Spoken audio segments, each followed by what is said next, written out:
here, and we remain standing until when the national anthem and that of the East African Corporation is sung. Then we can be seated, ready to continue with our program. Otherwise, I thank you very much. This is a very, very important meeting. But for those who are taking wine, they normally say, in wine, you say the truth, but in water, is something else. Water is life. In aqua est vita, water is life. In aqua sanitas, water is sanitation, is health. Thank you very much. Pepo, watu wana hamu sana ya kusikia ukitembea katika ukanda wa Afrika Mashariki.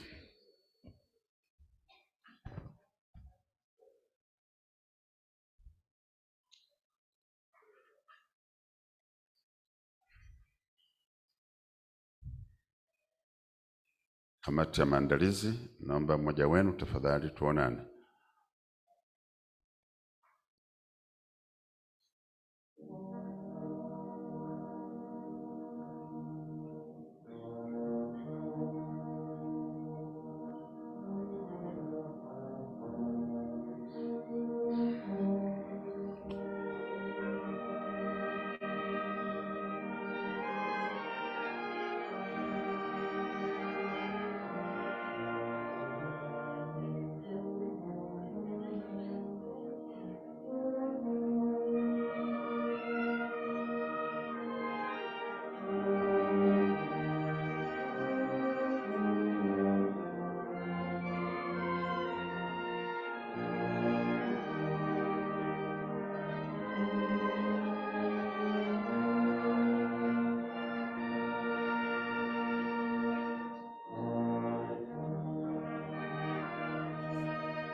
Menja.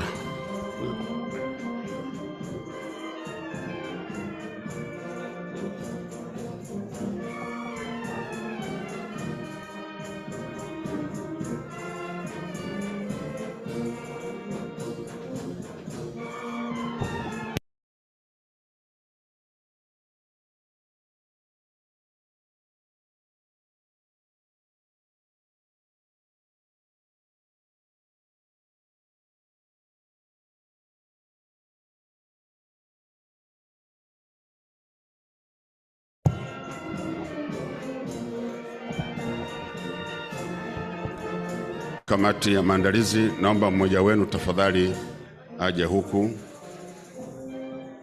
Wanakamati, mmoja wenu namwomba aje huku tafadhali.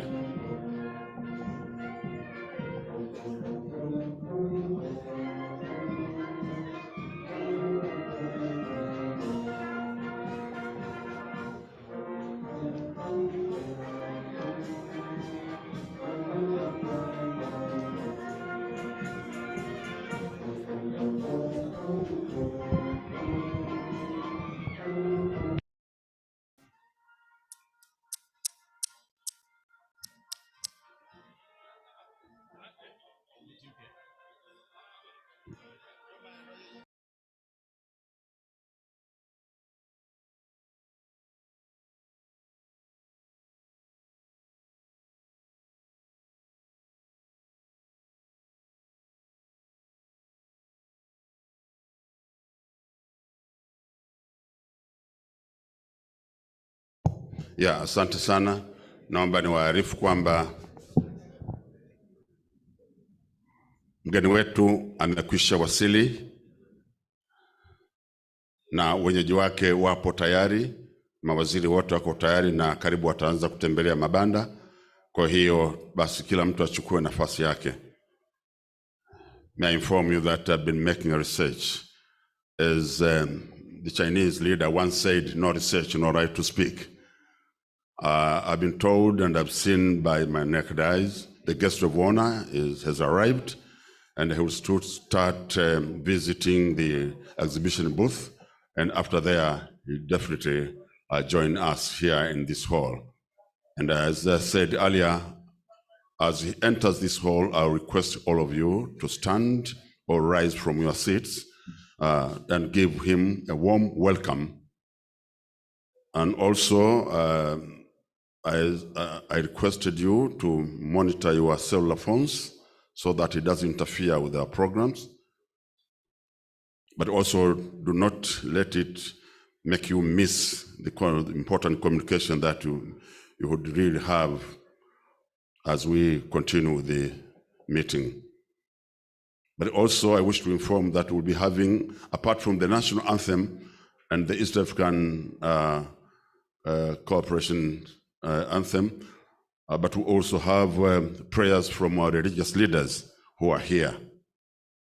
Pray for the Nile Basin, pray for all the countries and the people. One river, one people. We need to have the blessings of His Almighty, the God.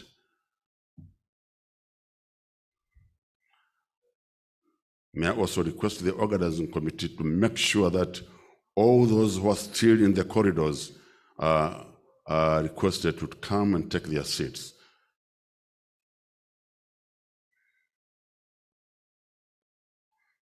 And may I repeat also my announcement on the language that we're going to use. We'll use Kiswahili, our national language, which has been recognized by the AU, but also in East Africa and SADC countries. And on 7th July this year, it was officially announced that even the UN has adopted Kiswahili. So we're going to use Kiswahili, but for those who cannot hear Kiswahili, they can tune channel 1 for French and channel 2 for English. You are welcome.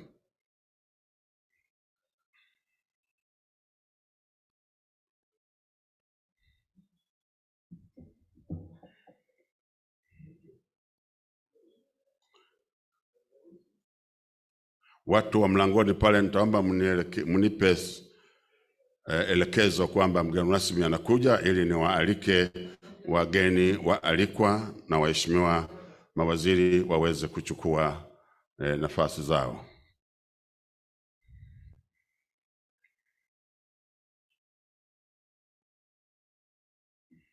Honorable Council of Ministers now are taking their seats.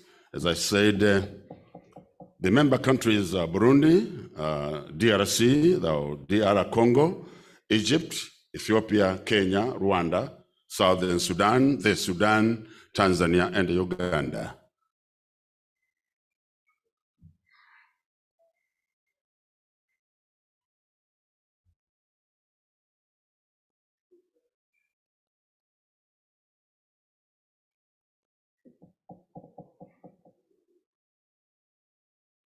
Wanakamati, tafadhali waelekezeni.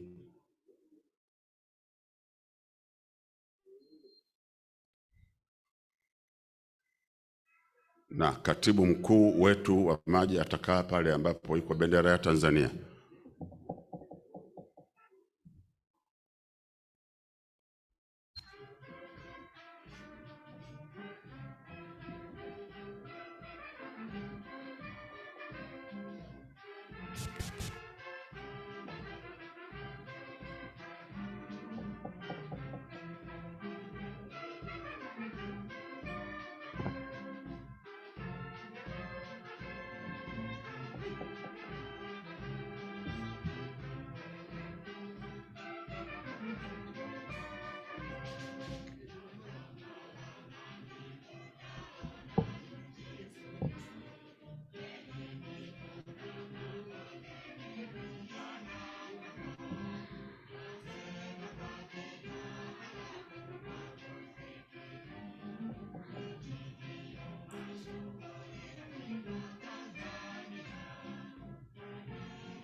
Nafurahi kuona kwamba humu ndani kuna mawaziri wetu wa baraza la mawaziri wa bonde la mto Nile, lakini tuna wadau wa maendeleo wa humu ndani, mabalozi na wale wanaowakilisha nchi wanachama wa humu ndani.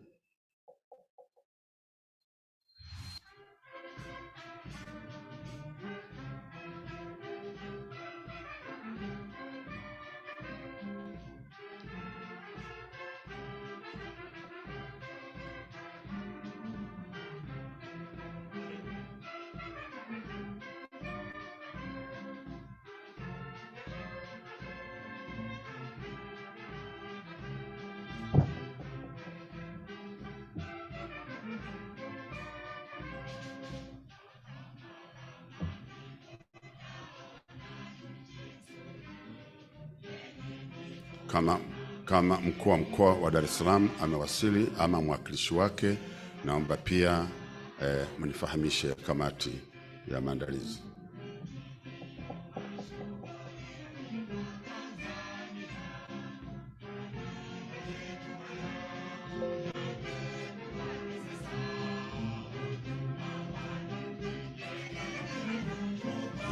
Naona mambo yanaenda vizuri. You are all welcome.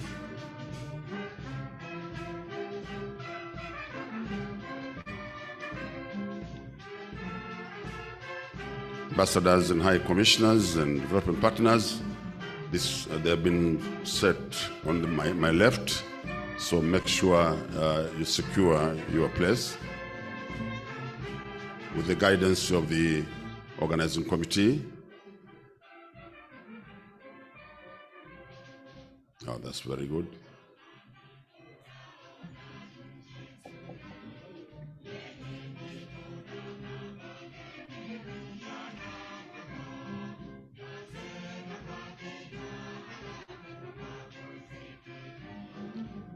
KM, naomba ukakae kwenye bendera ya taifa tafadhali, pale kwenye meza.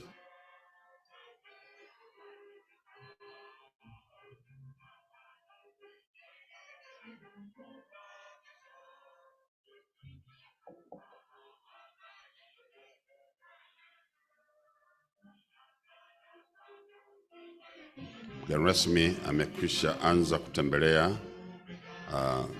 mabanda ya maonesho na wakati wote ataingia ndani.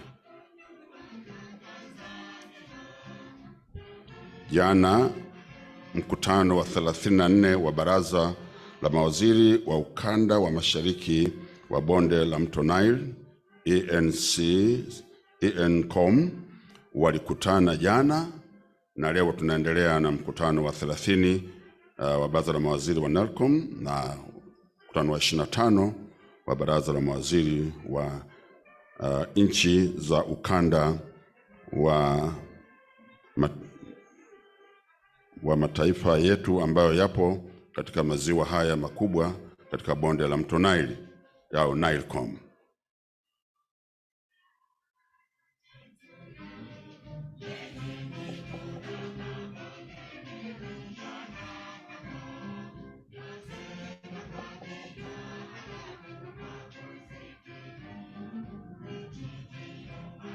Wageni wetu, karibuni sana Tanzania, nchi ya furaha, nchi yenye urafiki na watu wote, nchi yenye rasilimali nyingi, nchi yenye vivutio vingi vya utalii: mlima Kilimanjaro, Ngorongoro, Serengeti na mbuga nyingi za wanyama kusini, kaskazini, magharibi na hata kati ya Tanzania.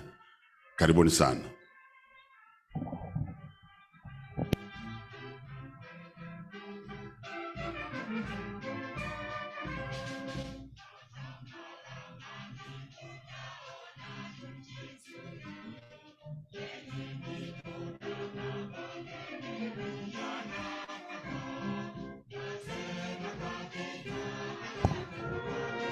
Yeah.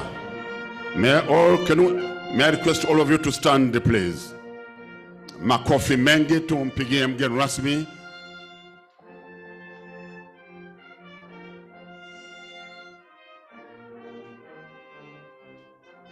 Karibu sana Mheshimiwa mgeni rasmi. Naomba tuendelee kusimama.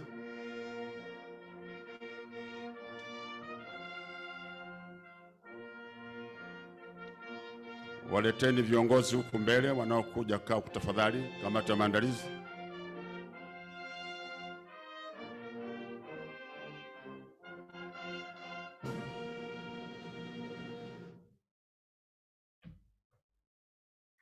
Ya Mheshimiwa mgeni rasmi, kwa heshima kubwa ya tukio hili la leo la mkutano huu wa baraza la mawaziri la bonde la mto Nile, ya nchi wanachama za bonde la mto Nile wamekutana hapa Dar es Salaam, na ili tuweze kuiendeleza ratiba yetu vizuri, kwa ruhusa yako tunaomba sasa tuanze na wimbo wa taifa na ule wa Afrika Mashariki. Karibuni sana.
Tushangilie sana wote kwa makofi mengi tafadhali. Asante sana Mheshimiwa mgeni rasmi, naomba tukae.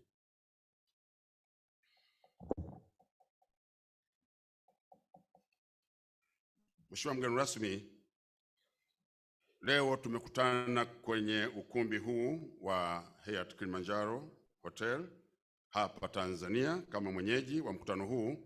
Huu ni mkutano wa kawaida wa kiutendaji, lakini mkutano pia wa 30 wa Nile-COM wa baraza la mawaziri, lakini pia kutakuwa na mkutano wa 25 wa baraza la mawaziri ya ukanda wa maziwa makubwa katika bonde la mto Nile-COM. Na jana tulikuwa na ile kazi ya mkutano wa 34 ukishafanyika hapa.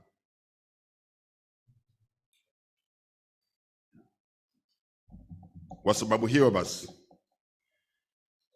kabla hatujaendelea na ratiba yetu, tunakuomba ruhusa yako tuweze kuianza shughuli yetu kwa kumwomba Mwenyezi Mungu, na baada hapo tutaendelea na ratiba yetu. Lakini naomba nitoe tangazo kwa wageni wetu kwamba tutatumia lugha ya Kiswahili, lakini tuna hizo facilities za ukalimani, naomba mzitumie. Na may I inform the Council of Ministers and ambassadors and high commissioners and development partners who are here, and all those who cannot follow Kiswahili, we have the translation services, and we have the gadgets supplied to you. Channel 1 is French, channel 2 English. You'll hear everything and understand whatever is going on through our program. Kwa hiyo Mheshimiwa mgeni rasmi, baada ya tangazo hilo fupi, naomba sasa nimwalike Sheikh Alhad Musa Salum, Sheikh wa mkoa wa Dar es Salaam na mwenyekiti wetu wa ile kamati ya amani Tanzania. Karibu sana Sheikh Alhad. Naomba uende pale, kuna mic pale.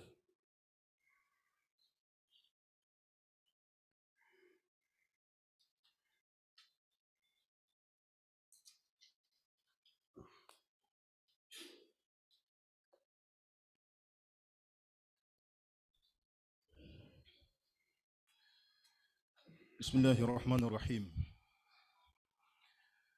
الحمد لله رب العالمين، والصلاة والسلام على أشرف الأنبياء وإمام المرسلين سيدنا ونبينا أبي القاسم الأمين وعلى آله وصحبه أجمعين. مولا uliye mtukufu, muumba wa mbingu na ardhi, kwa mara nyingine tena tunaendelea kukushukuru juu ya neema zako mbalimbali, ikiwemo neema ya mto Nile ambayo umeitoa kwa mapenzi yako kwa ajili ya wanadamu. Anta alladhi ja'alta min al-ma'i kulli shay'in hayy. Anta ja'alta min al-ma'i kulli shay'in hayy. Wewe ndiye ambaye umejalia kila kitu kupata uhai kutokana na maisha. Tunaendelea kukushukuru kwa neema ya maji, na hasa kupitia mto Nile ambao umekuwa na ushirika wa nchi mbalimbali duniani. Ya Rabbi, tunakushukuru. Nawe ulisema pia, la in shakartum la azidannakum, kwamba mkishukuru nitawazidishia. Basi tunakuomba uzidishie uhifadhi mto Nile, wazidishie busara na hekima viongozi wote wanaosimamia bonde hili la mto Nile ili uendelee kuhifadhika. Ya Rabbi, tunaendelea kukuomba, mto Nile umeutoa kwa mapenzi yako na kwa baraka zako, na sisi tuko hapa kwa ajili ya kusimamia ulinzi wake na uhifadhi wake. Basi endelea kuyasimamia haya yote, yaendelee kutimia, ili mwanadamu aendelee kufaidika na kutumia bonde la mto Nile.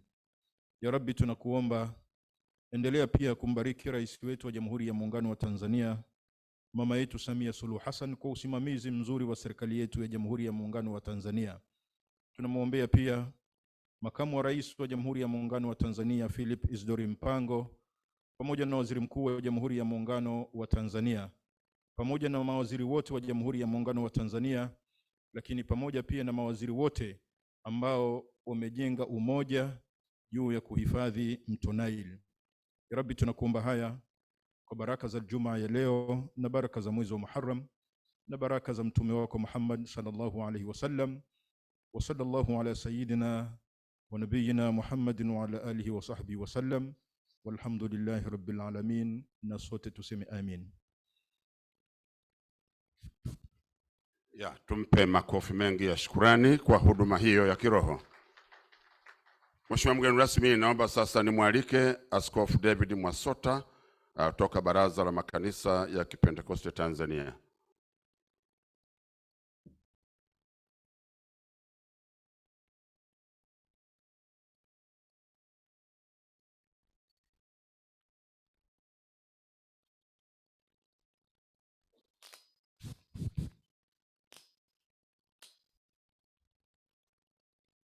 Tuombe.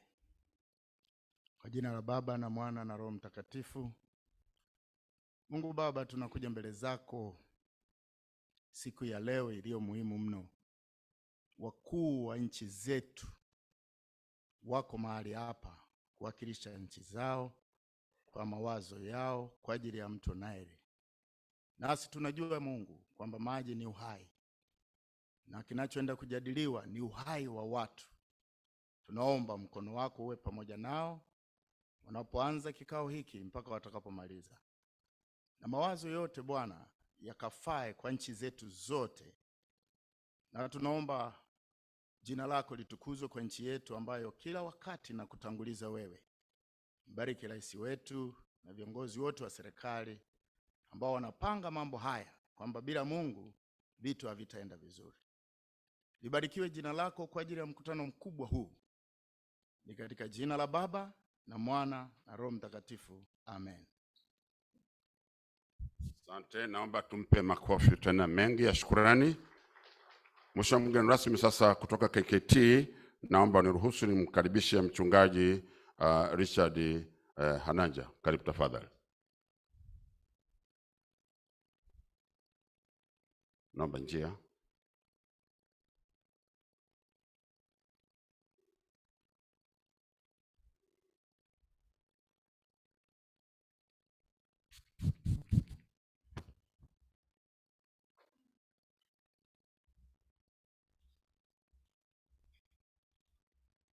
Tuombe.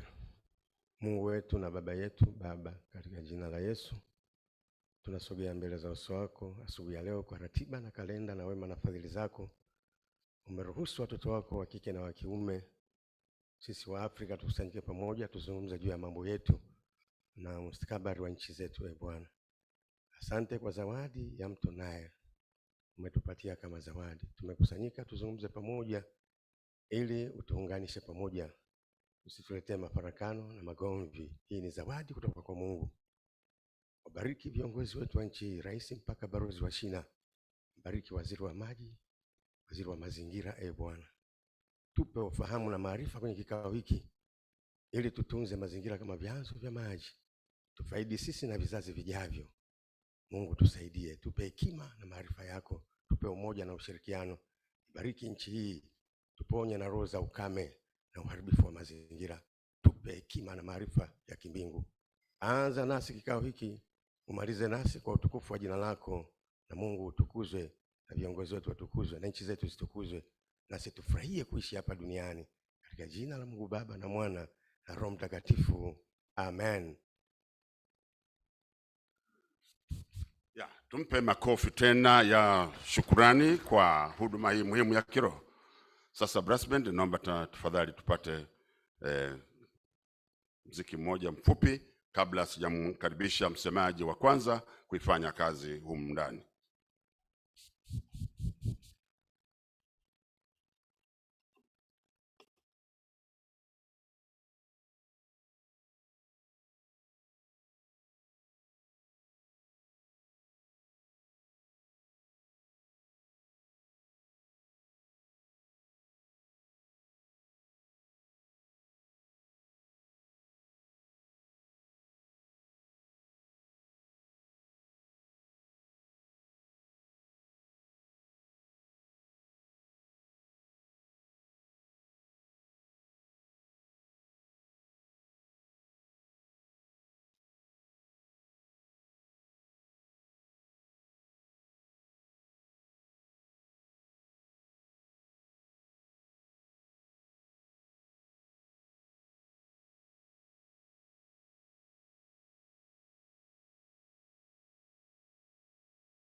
Asante.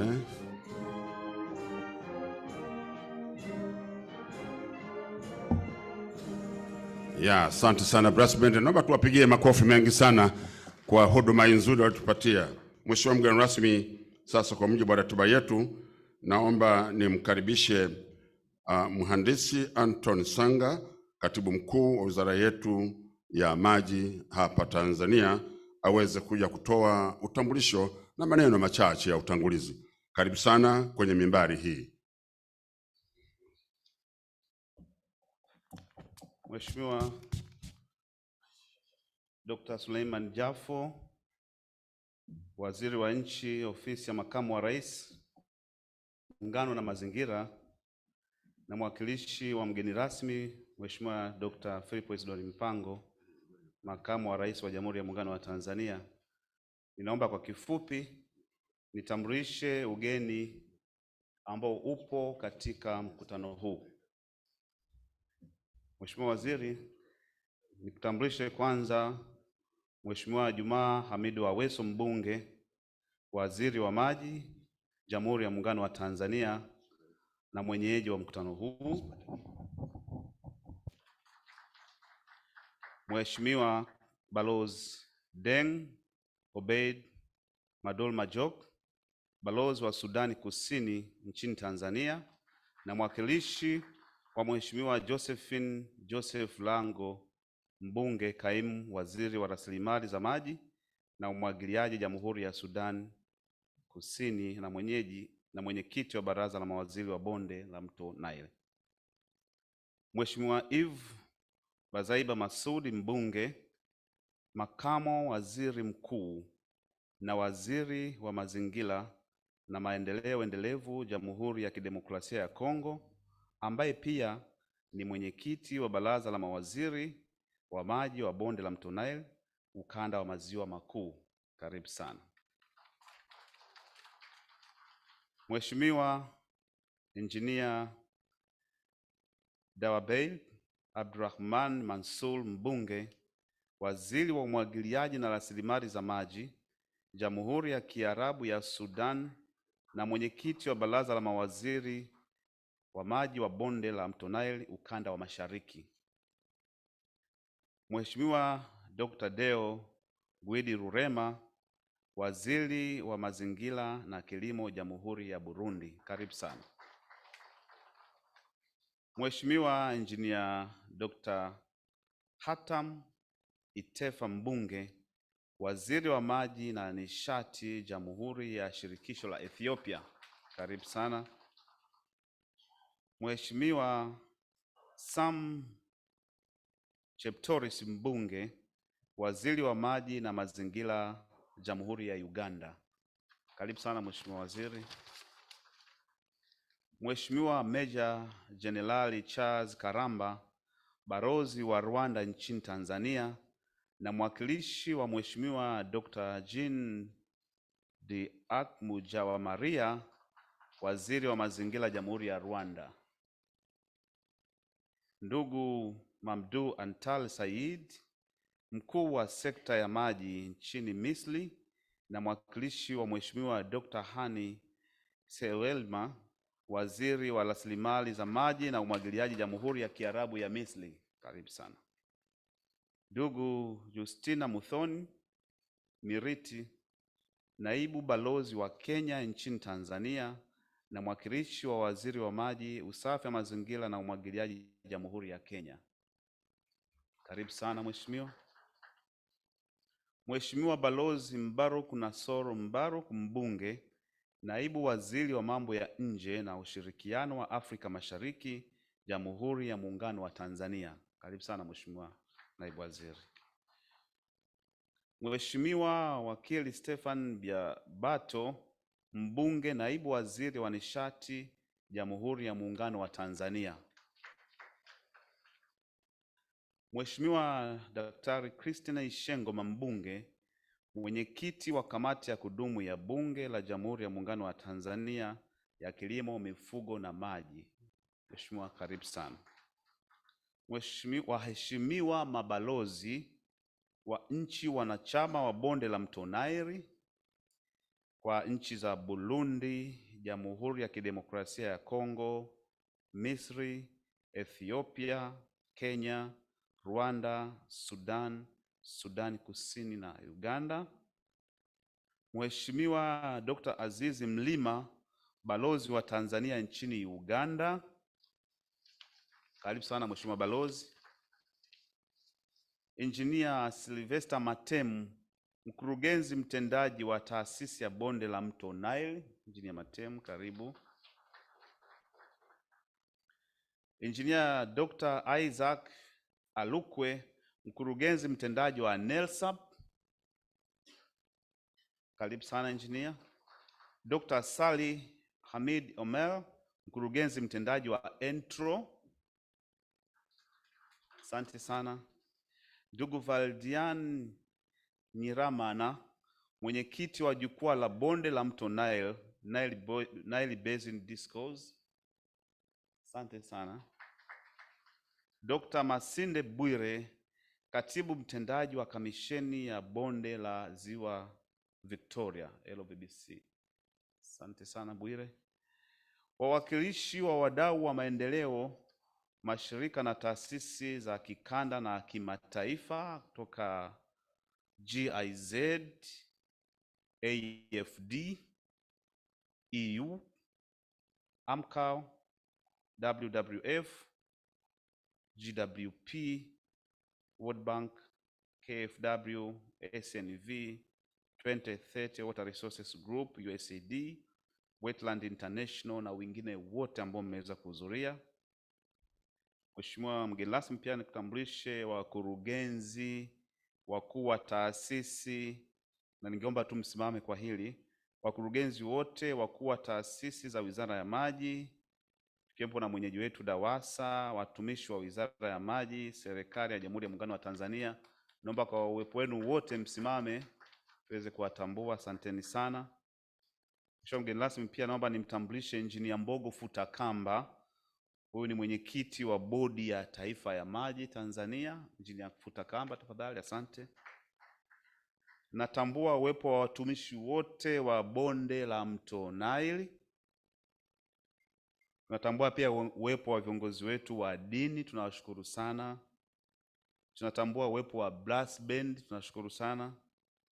Wageni wote waalikwa, waandishi wa habari, mabibi na mabwana, wote kwa ujumla wenu tunatambua uwepo wenu.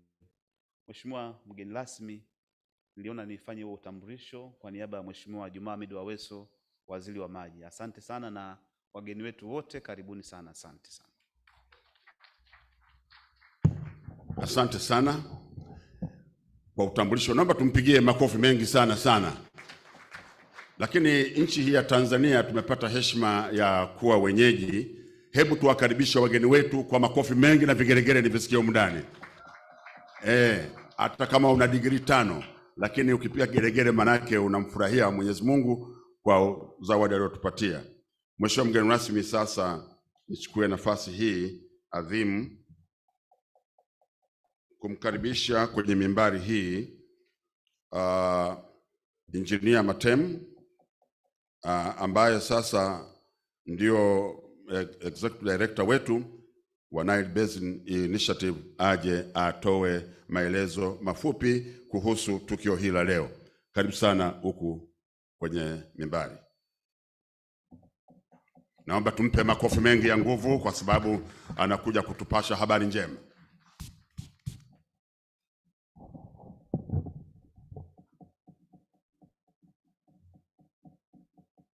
Mheshimiwa Daktari Selemani Jafo Mbunge, Waziri wa Nchi, Ofisi ya Makamu wa Rais, na mwakilishi wa Makamu wa Rais,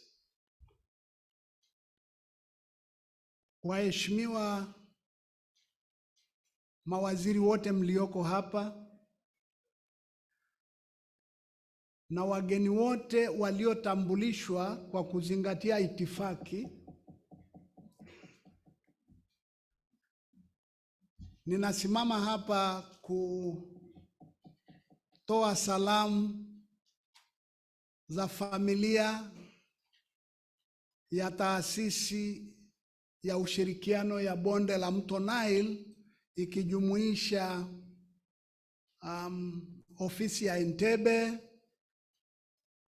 Kigali Rwanda na Addis Ababa Ethiopia. Naomba wale wafanyakazi wote wa NBI team from Entebbe, Kigali and Addis Ababa, can you raise up and really show our razzmatazz? Tarishawa. Yes. Asante sana. Mheshimiwa mgeni rasmi, kwa sababu ya muda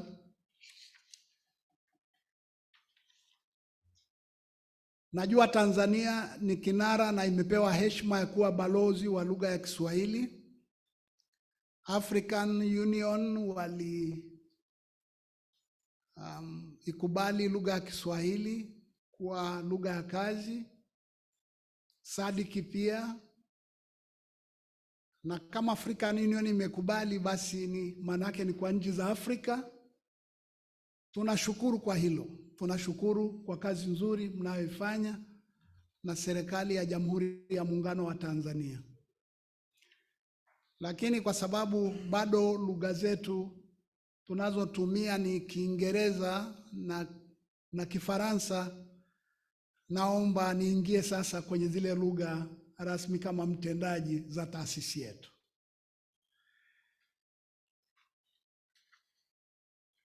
Chief guest, honorable ministers present, and the participants who are here today, representing the Nile Basin with a population of 272 million people. It is a pleasure really to be here in the United Republic of Tanzania, in particular in Dar es Salaam. Dar es Salaam, the port of peace. And I can assure you, the ministers that have come, Host Minister, thank you very much for keeping us warm and smile all the time.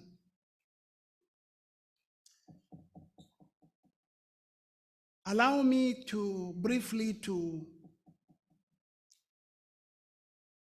welcome you all to the 30th and the 25th Nile-COM and Nile-COM. Nile-COM is the Nile Council of Ministers, and Nile-COM, Nile Equatorial Lakes Council of Ministers.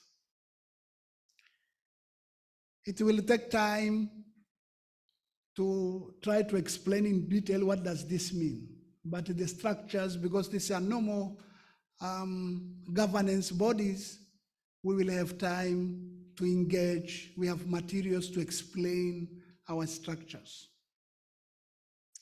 Before I continue, Your Excellency, allow me to request all of you to stand and observe a moment of silence in memory of the late Nile-COM Chair, Honorable Manawa Peter, who unfortunately passed away while in office as the chair of the Nile Council of Ministers. And we observe a silence of a minute of silence.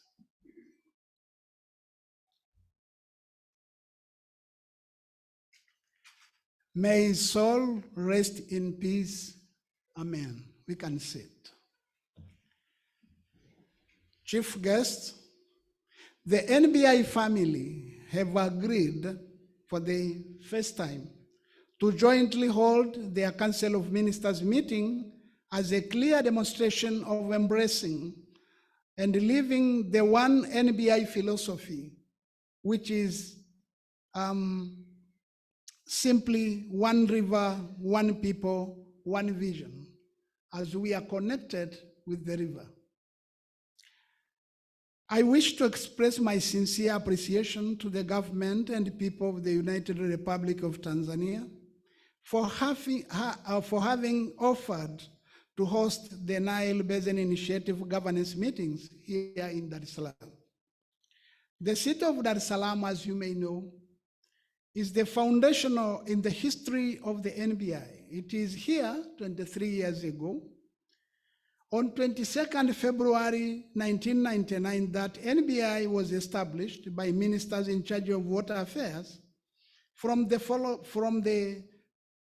following 10 countries: Burundi, Democratic Republic of Congo, Egypt, Ethiopia, Kenya, Rwanda, Sudan, Tanzania, and Uganda.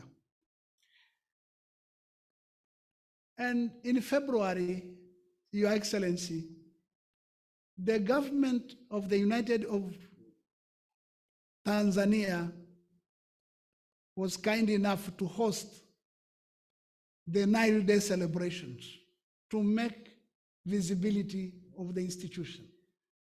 Can we join our hands together to appreciate this?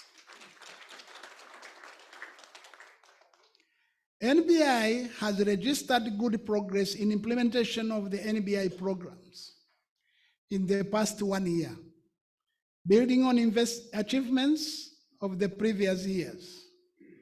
This progress is in line with the mandate of NBI of promoting transboundary water management and development.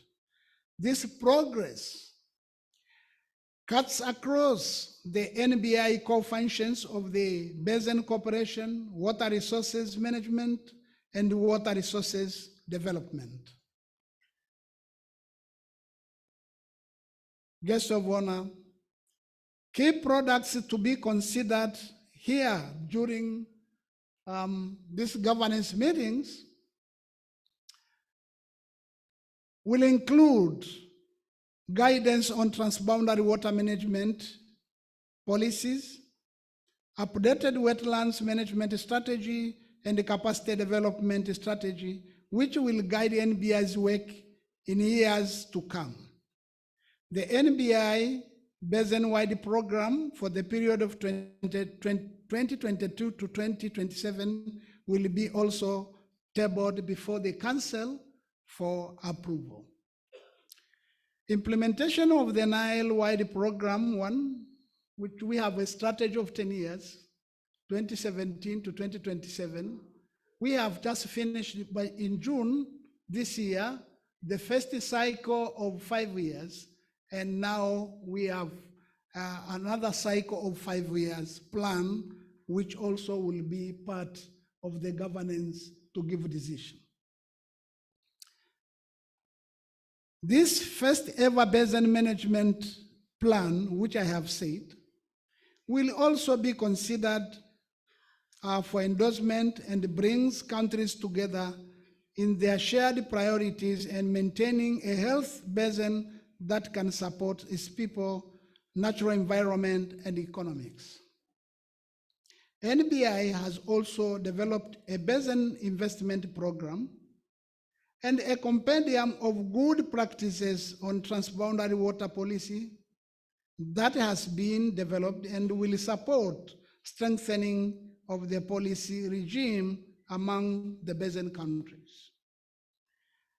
Chief guests, these key deliverables were achieved with support from European Union and German government and other development partners. We have a project called Hydromet. In water resources, we say data, adequate data is like bread and butter. Without adequate data, really decisions will become with uncertainties.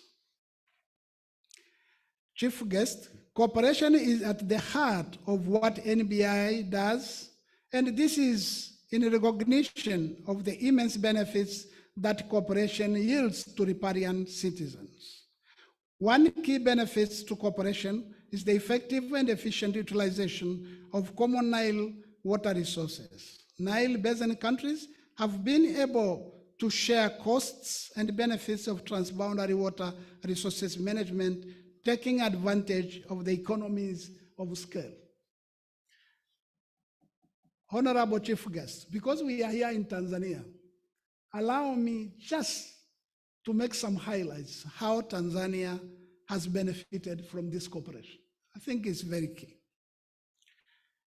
Tanzania is benefiting from the Nile cooperation, and this is evident in projects such as the Rusumo Falls hydroelectric project, and also the Zambia-Tanzania-Kenya power interconnection, as well as the Iringa-Mbeya transmission line. This is the work of NBI. Despite the implementers are different sectors, but NBI has done a lot to benefit the countries. In conclusion, I would like to encourage each of you who are here, and in particular, majority of the participants are from Tanzania, to be a goodwill ambassador of the Nile through respective capacities, your respective capacities, to promote Nile cooperation. The gains of cooperation are visible, and more are yet to be realized. I wish to appreciate the member states for their continued commitment to the Nile cooperation. Can we join our hands to appreciate this kind of a spirit?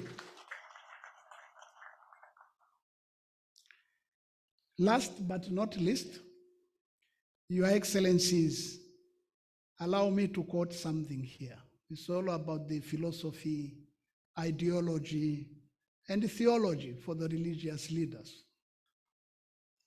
And it is a matter of fact. It's a natural law. It is true that rivers do not drink their own water, like Nile do not drink its own water.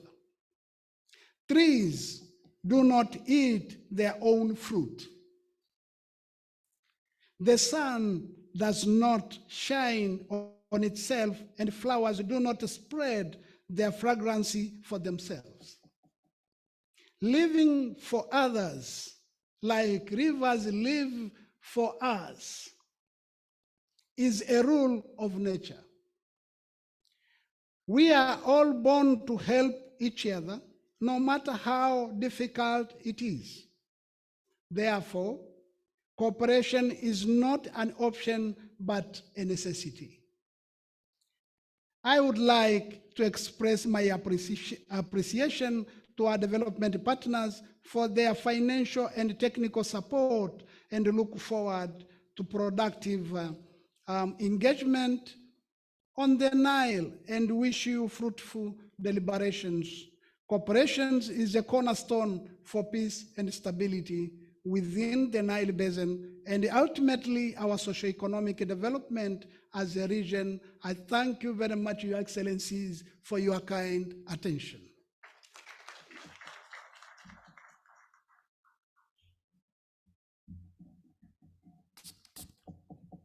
Kwa kweli kazi hii hukuipata kwa kubahatisha, kazi hii unaifahamu. Tumpigie makofi mengi sana sana. Makofi haya hayatoshi, tafadhali tumpigie makofi mengi tena. Mheshimiwa mgeni rasmi amezungumza mambo mengi, lakini kwa hakika ameshukuru nchi ya Tanzania kwa kuwa mwenyeji tena, maana hata mwezi Februari kulikuwa na mkutano hapa Tanzania. Lakini pia amekushukuru wewe mgeni rasmi uwepo wako, lakini ameshukuru na ameelezea kwamba mkutano huu unahusu baraza la mawaziri wa Nile-COM na Nile-COM, na kwa kweli akasema kwamba falsafa ya nchi zote hizo wanachama, one river, mto mmoja, kwa maana kwamba wote tunagawana hayo maji, lakini ni watu wale wale tuko pamoja, lakini na maono yetu yako pamoja. Lakini si hiyo tu, ameelezea kwamba katika mambo mbalimbali atakayozungumzwa na baraza la mawaziri, itakuwa ni kupitisha mipango mbalimbali ambayo imeandaliwa kwa maslahi ya nchi wanachama wa bonde la mto Nile. Lakini pia ameshukuru kwa ushiriki wa washirika wa maendeleo, wadau wetu kwa kazi kuu ambayo wanaifanya. Lakini pia ameelezea Tanzania ilivyofaidika katika miradi ile ya kule Rusumo, Iringa na Mbeya kupitia maji hayo, lakini ameeleza pia kwamba mafanikio ni makubwa sana, na kwa kweli kitu kikubwa hapa ni ushirikiano ambao si jambo tu la kujitakia au la furaha, lakini jambo la muhimu kwa ustawi wa amani ya nchi zetu na pamoja na maendeleo ya nchi zetu. Tumpigie tena makofi mengi. Asante sana Engineer Matemu kwa kazi nzuri. Mheshimiwa mgeni rasmi, sasa kwa mujibu wa ratiba yetu, naomba nimkaribishe mwakilishi wa wadau wa maendeleo aje atoe maelezo. Representative of the development partners, kindly come forward and give your remarks. Yeah, move to this podium please. Yeah, mpeni makofi mengi sana mwanamama huyu.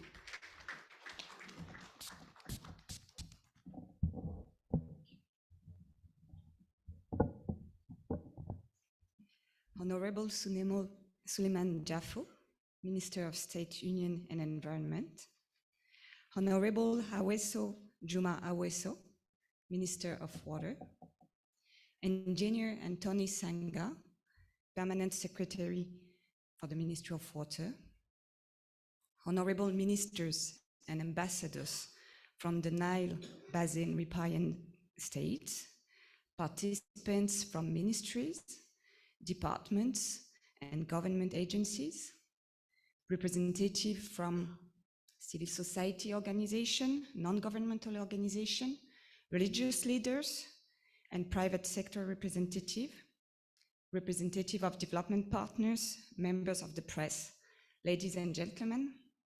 It's my great pleasure and honor to give opening remarks in this meeting of the Nile Basin Council of Ministers on behalf of development partners which are involved in the water and sanitation sector in Tanzania.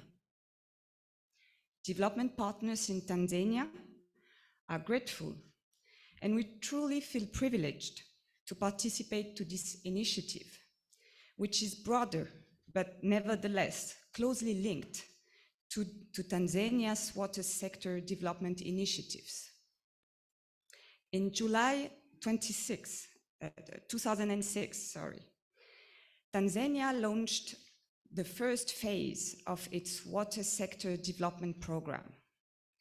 The second phase of the program concluded in June 2022, and now the third phase of this program is expected to be launched by the government of Tanzania through Ministry of Water. During the past 16 years, this program has advanced the water and sanitation sector and has achieved a number of objectives. Whilst the first phase laid the foundation to attain sector effectiveness, the second phase accelerated performance and developed a strong policy, legal, and institutional foundation, including for implementing integrated water resource management and management of transboundary matters. As more work is required on enhancement of water security, we as development partners welcome that the third phase of the program includes an action plan on the protection and the conservation of water resources. So on behalf of development partners, I would like to commend and to encourage the efforts of government of Tanzania through the Ministry of Water in that regard. The annual renewable water resource in Tanzania is estimated at average 2,250 cubic meter per capita per year, which is already under the vulnerability threshold. There are serious concerns that in less than 2 decades, scarcity of resources will materialize. The consequential effects of this scarcity, which will be felt across the region, underlines the importance of such initiative as the Nile Basin Initiative. Dear participants, as one of the longest rivers on Earth, River Nile is a natural resource with immense value to the economic, to the environmental or social well-being of all the riparian countries. Although it is obvious, we often forget that water is at the heart of equilibrium of ecosystems and societies. It is a factor for biodiversity, for food security, for health, for gender equality, and for peace. As River Nile region is undergoing rapid transformations, riparian countries are facing a number of shared challenges that include growing water demands for domestic supply, but also for agriculture and for energy, increased water viability due to the effects of climate change, and they also face multiplying pollutions that are threatening water quality. In such a context, initiatives such as the Nile Basin Initiative have a critical and yet tough role to play by monitoring water resources and sharing information, by defining coordination and allocation mechanisms, and through investment planning and implementation. They contribute not only to ensure water security, but also food and energy security and ecosystem security. They are at the forefront of the fight for climate change adaptation. And they participate to regional economic integration and to foster peace and security. The importance of transboundary water management has been fully recognized by the international community through the Sustainable Development Goal number 6, which was adopted by United Nations in 2015, and which emphasizes on the need to implement integrated water management resources principles at all levels.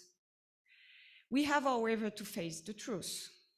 The road towards effective integrated water resource management is long and can be difficult, especially at transboundary level. It requires competencies, it requires financial resources, political and diplomatic commitment. As far as the Nile River Basin Initiative is concerned, it has been supported since the beginning by development partners, including by the French Development Agency, AFD, that I represent today.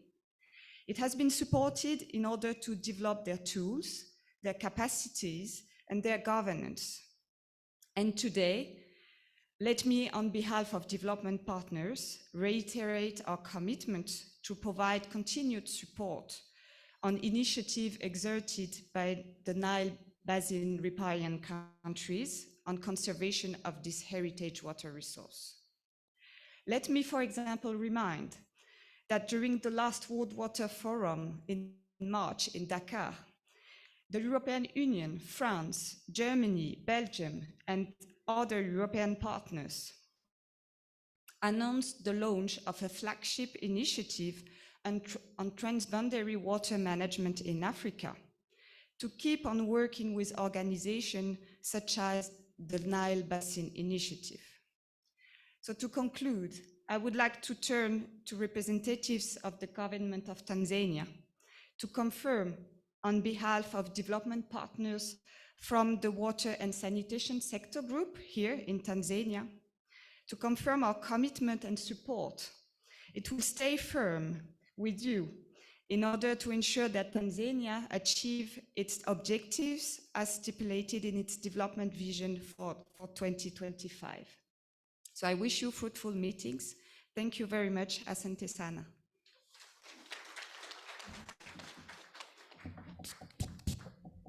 Asante sana mwakilishi wa wadau wa maendeleo, na hasa kwa maneno yale ya mwisho kwamba mtaendelea kushirikiana na wanachama na hususan Tanzania na kuona kwamba wanapata mafanikio makubwa katika uhifadhi wa bonde hili la mto Nile.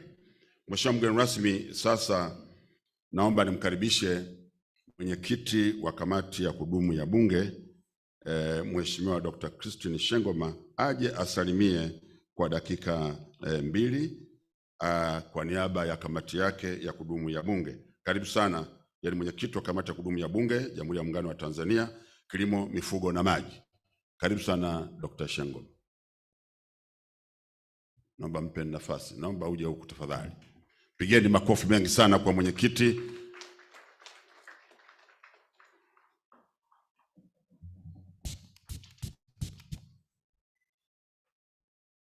Nyegera.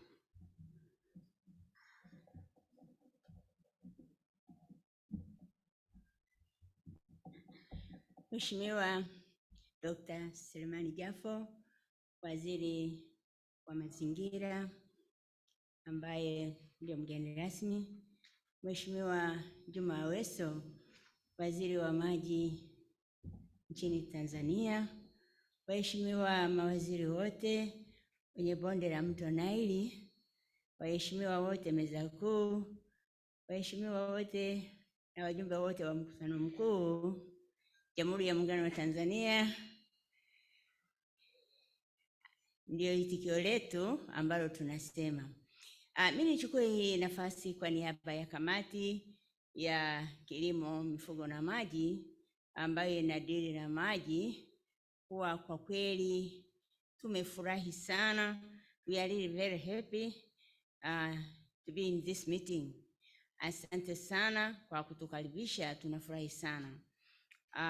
Bonde la mto Nile, ambao mto Nile tunautumia hasa na sisi Tanzania, tumefaidi sana kama mlivyosikia kwenye maji ya kwenye Rusumo kule ambao kuna chanzo cha umeme pamoja na Iringa na Mbeya, na hasa huwa tunaongea mara kwa mara huwa lazima na sisi kwenye mto Nile tuweze kufaidi zaidi.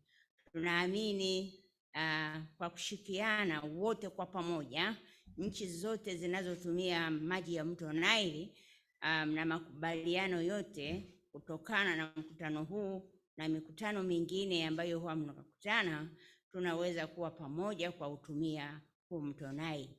Tunaamini wengine walikuwa wanafaidi zaidi na wengine wanafaidi kidogo, lakini kwa kuwa pamoja kwenye sosi ya umeme pamoja na matumizi domestic pamoja na irrigation, tunaweza na sisi wote kwa pamoja tukabenefiti kwa pamoja kutokana na maji haya ya mto Nile. Nategemea kuwa kikao hiki kitaleta matunda mema kwenye kutumia maji ya mto Nile. Asante sana kwa kunisikiliza. Thank you for here. Thank you very much. Asante sana mwenyekiti wetu, naomba tumpe makofi mengi kabisa kabisa. Mheshimiwa mgeni rasmi, sasa kwa ruhusa yako nilikuwa naomba niwaalike sasa waheshimiwa mawaziri kutoka baraza hili la bonde la mto Nile waweze kutoa salamu zao. Kwa hiyo nitakwenda kwa alphabetical order. Nitaanza na Burundi, Mheshimiwa Dr. Deo Guide Rurema, mbunge, waziri wa mazingira na kilimo, Jamhuri ya Burundi. Karibu sana. Mpeni makofi mengi sana. Mlakoze chane. Kongo wajiandae.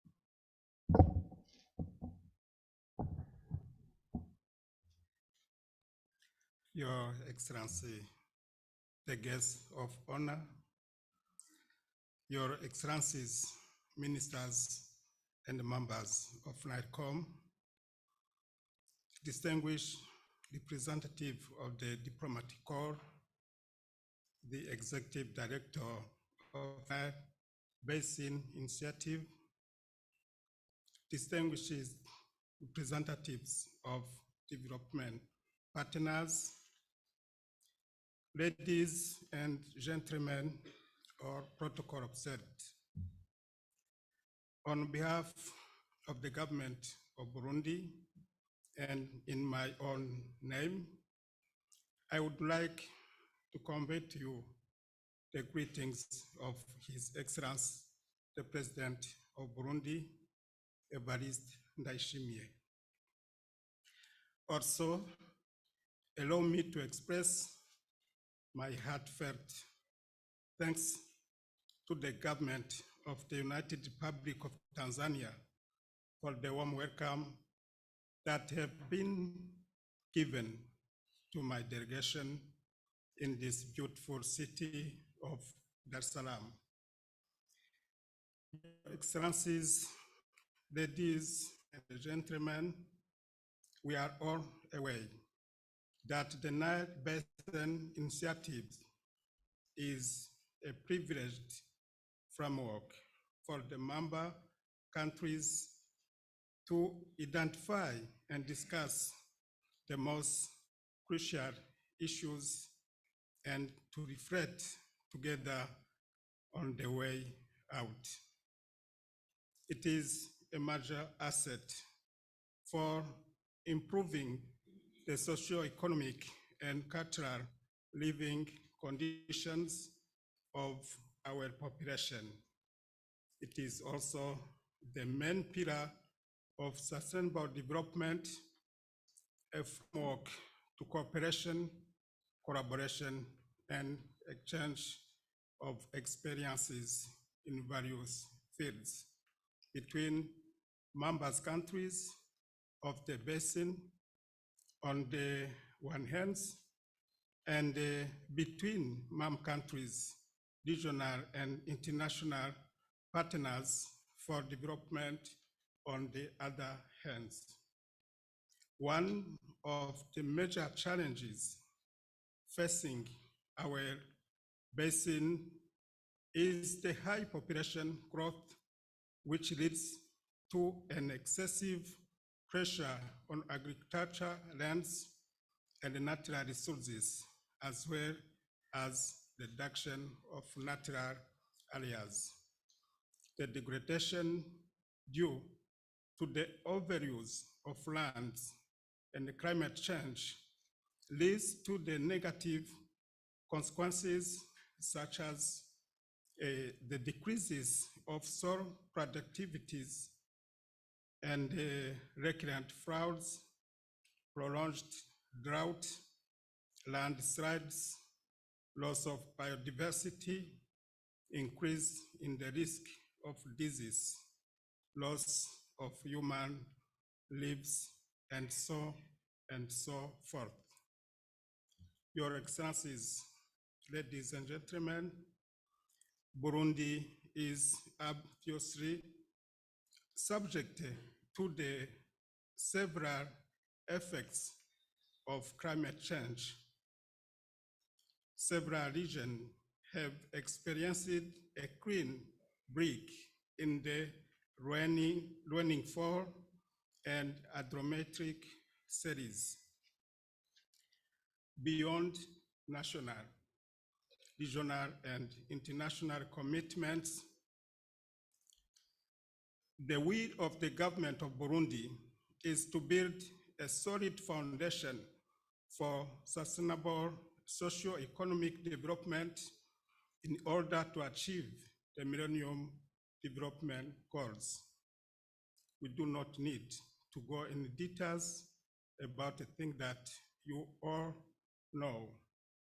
However, there is still a lot to be done, and I wish the cooperation process will go forever. Together, we will overcome the difficulties. Excellencies, ladies and gentlemen, I would like not to end my speech without thanking our development partners. On behalf of the delegation of Burundi, I would like to thank them for their continuous support to the Nile Basin Initiative through the implementation of various programs and projects on the Nile Basin. I would like to thank particularly Mr. Sylvester Anthony Matemu, current Executive Director of the Nile Basin Initiative, for having accompanying the package of equipment to its destination of Burundi, in Burundi. May God bless you.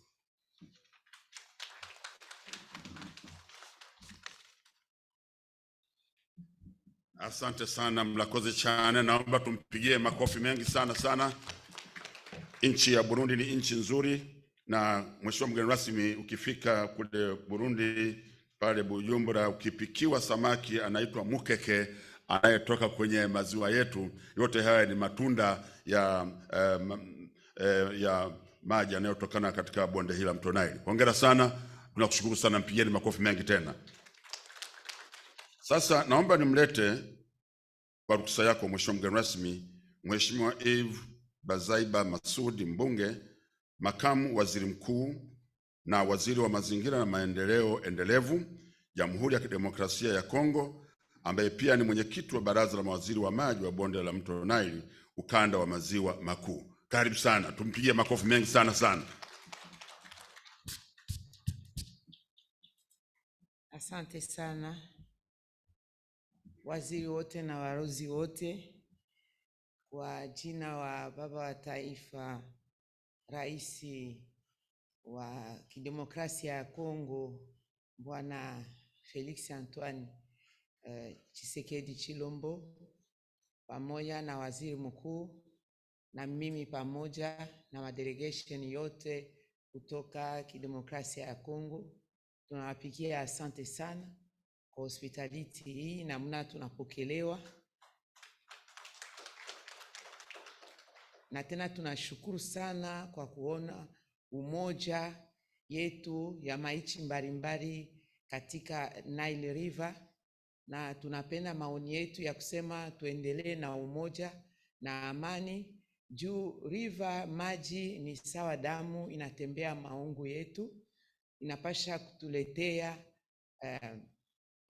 afya, inapasha kutuletea pia na umri, inapasha kutuletea pa amani na usalama. Ndio ile maoni yangu kwa siku ya leo. Tunashukuru sana, tutaendelea baadaye.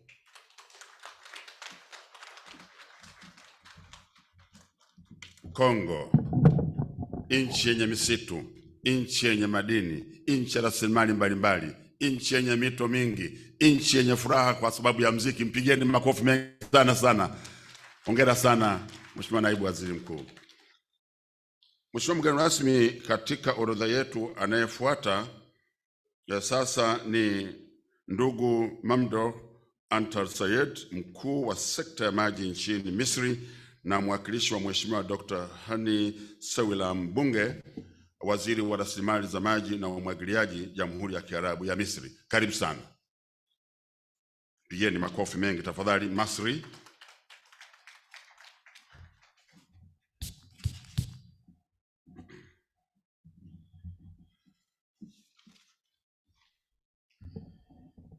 Bismillah ar-Rahman ar-Rahim. Honorable ministers of the Nile Basin countries, distinguished members of the Technical Advisory Committee, brothers and sisters united by the Nile River. At the outset, please allow me to express my great pleasure to be here today with brothers and sisters from the Nile Basin countries to participate in the 13th Ordinary Nile-COM meeting.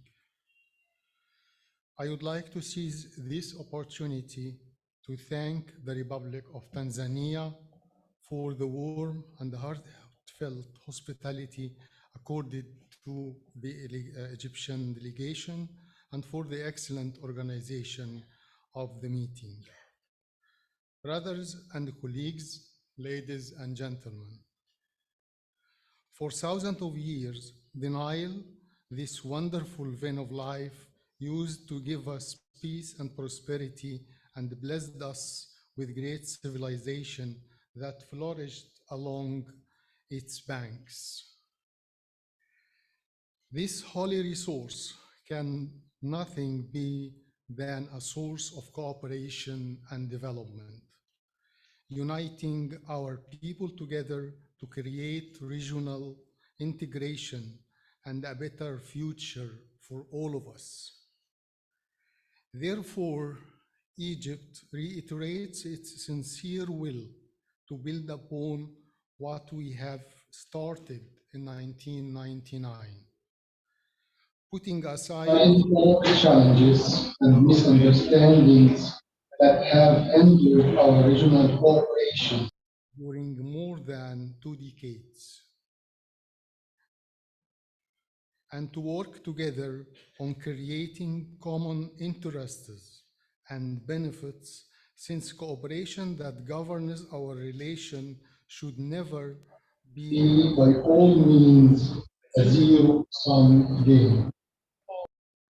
We are sincerely committed to cooperate with all NBI countries to promote win-win solutions while avoiding harm to any party. In this positive spirit, and in spite of all the challenges created by the unilateral actions of with regards to the CFA signature and ratification, Egypt was always keen to continue the journey of technical cooperation with all riparian countries at the bilateral level based on demand-driven approach.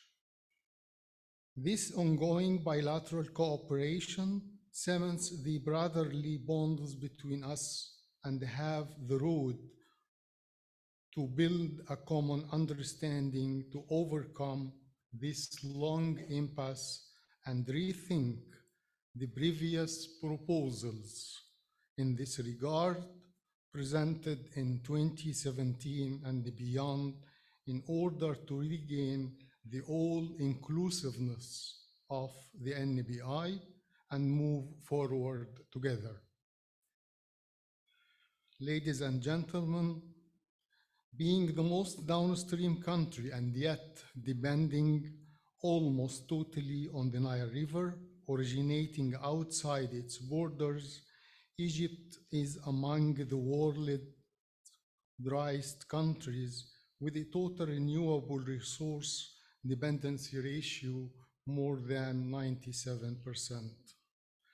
Accordingly, the state strives to preserve its water resource and maximize the efficiency of their utilization, especially in the light of its very critical water situation. As a total of water needs in Egypt are estimated to be 114 BCM annually, the gap between the needs and the available water is about 54 BCM, which is fulfilled by importing a virtual water as well as recycling more than 20 BCM of wastewater annually.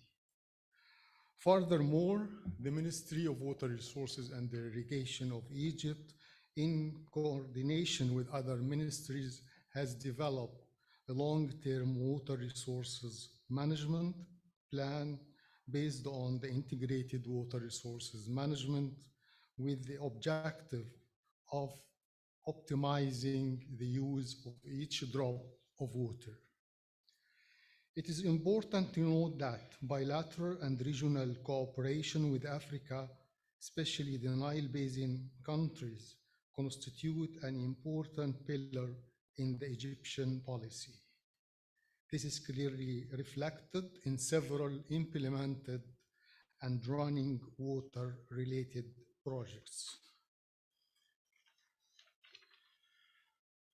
Brothers and sisters, before I conclude, I hope that we build our mutual confidence and put our differences on the side to move forward together on the technical cooperation for the benefit of our nations under the principles of win-win, and no harm.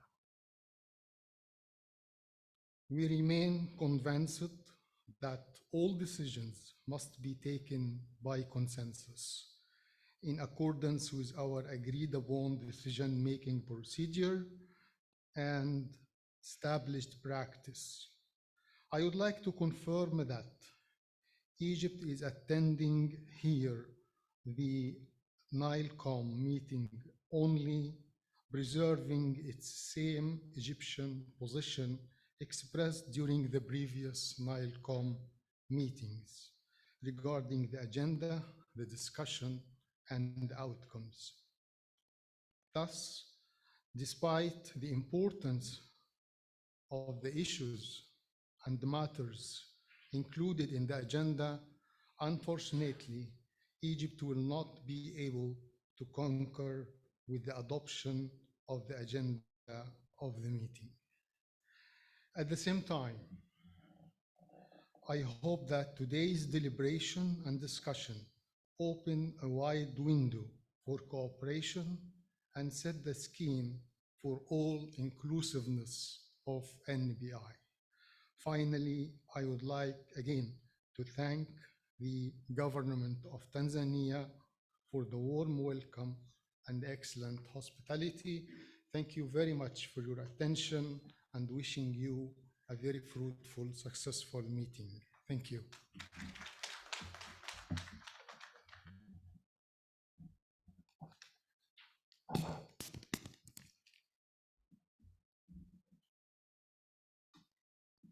Yeah, Mheshimiwa mgeni rasmi, hizo ndio salamu kutoka kule Misri kwa mwakilishi wa Mheshimiwa Waziri Dr. Hani Sulam.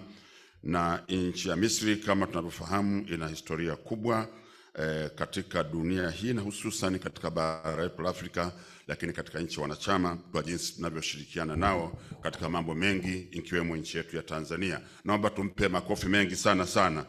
Asante sana. Mheshimiwa mgeni rasmi, sasa ninayo heshima kwa ruksa yako kumwalika Mheshimiwa Mhandisi Daktari Haptam Itefa Mbunge, Waziri wa Maji na Nishati, Jamhuri ya Shirikisho la Ethiopia. Karibu sana. Abisinia, karibu. Tumpe makofi mengi sana. Nchi hii ina historia pekee yake barani Afrika.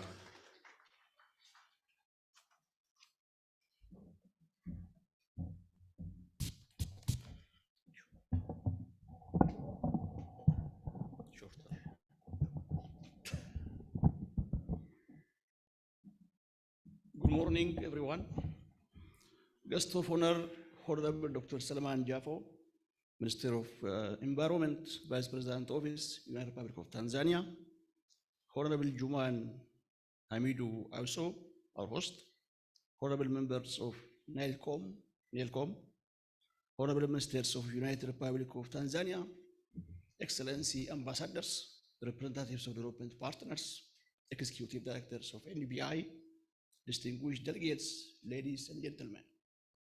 On behalf of the people of government of Ethiopia and that of my own, let me extend my heartfelt congratulations to the people of government of United Republic of Tanzania for the warm and brotherly welcome and hospitality extended to our delegation since our arrival in this side resort city of peace, Dar es Salaam, and for the excellent organization of the meeting. Esteemed Nile-COM members, ladies and gentlemen, as we all know, the NBI, the Nile Basin Initiative, was founded as a transitional institution based on jointly articulated and adopted shared vision by 9 founding member states. From the very beginning, it was recognized by the founding member states that the NBI would serve as transitional arrangement until a permanent Nile River Basin Commission, NRBC, comes into existence on the basis of legal framework agreement. Upon establishment, we, the member states, mandated NBI to promote basin-wide trust and confidence, build water resource management capacities, on one hand and demonstrate action on ground by speeding up water resource investment through subsidiary action programs on the other. The transitional nature of NBI should constantly remind us the truth that for transboundary cooperation to be sustainable, there need to be legal foundation and arrangement by which all member states abide and are governed. For over 2 decades, now we exerted collective effort to put our cooperation on the robust legal foundation. I recall that we have successfully concluded the negotiations and that 4 NBI member states have already ratified the CFA as a national law. We thank them very much. Please applaud. The task of completing this process to bring the number of ratifying countries to the required level is ongoing and need to be finalized, upon which the CFA will come into force, thus enabling NBI to transition into permanent commission, as was initially emphasized.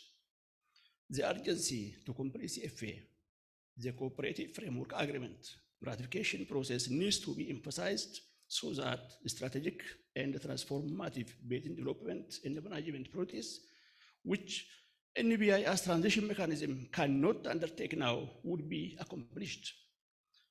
The foregoing discussion leads to one conclusion that the ratification of CFA is still a priority for member states of the NBI, and that effort to accomplish this is still being exerted. It is Ethiopia's stance that NBI therefore needs to be mindful of this imperative and should be careful so that any of the ongoing activities will not even inadvertently undermine this effort for the member states or otherwise compromise our efforts regarding the CFA. Though there might be a temptation, NBI due to its transitional nature, for example, as of now is not mandated and cannot formulate basin-wide policies or undertake such programs that are binding on the constraint the member states, for example, from pursuing their respective national water resource development plans. Honorable guests of honor, colleagues, Nile-COM members, in so long as the NBI's shared vision is not realized, the investment agenda remains as pressing, as valid and as relevant today as it has been, as it was in the NBI was established in 1999.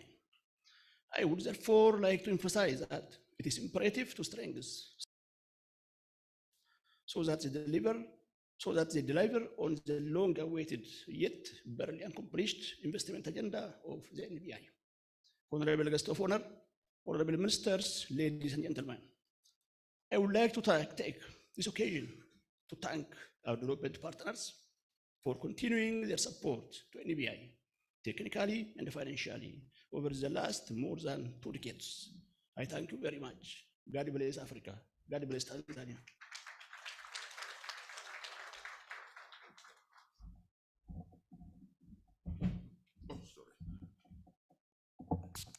Asante Ethiopia, naomba tumpigie tena makofi mengi.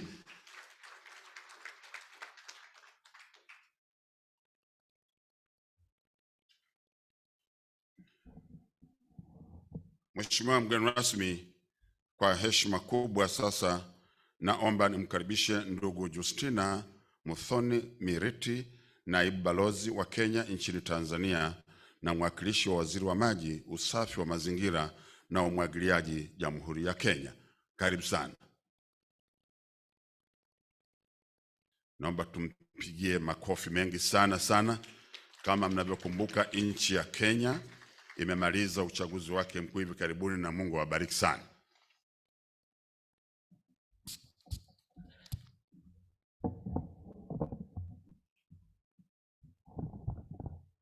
Thank you, and good morning.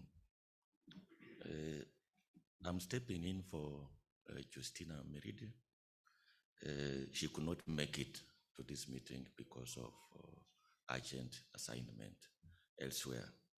And my name is Rabson Wanjala from Kenya Mission here at Dar es Salaam.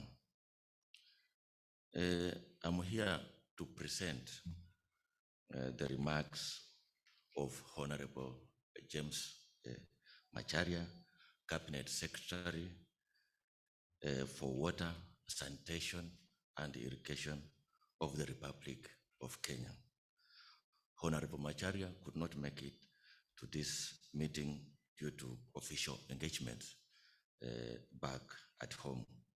He, however, sends his best wishes to the NBI fraternity.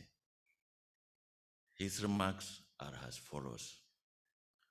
Honorable Chief Guest, Dr. Suleiman Jafo, Honorable Ministers of the Nile-COM, Executive Director of the NBI Secretariat, Nile DNA members, ambassadors and high commissioners, representatives of development partners, representatives of the Nile Basin Discourse Management and staff of NBI.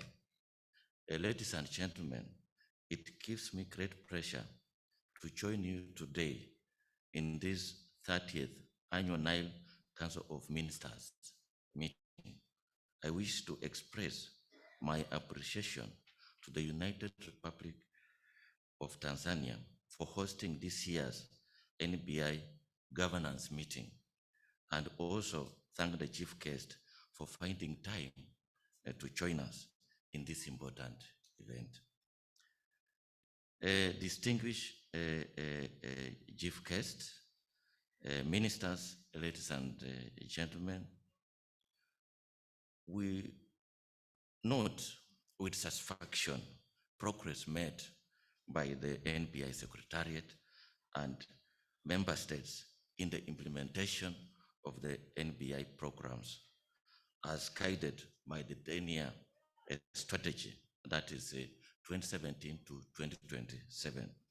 This strategy is important in the achievement of our core objectives and realization of our shared vision objective.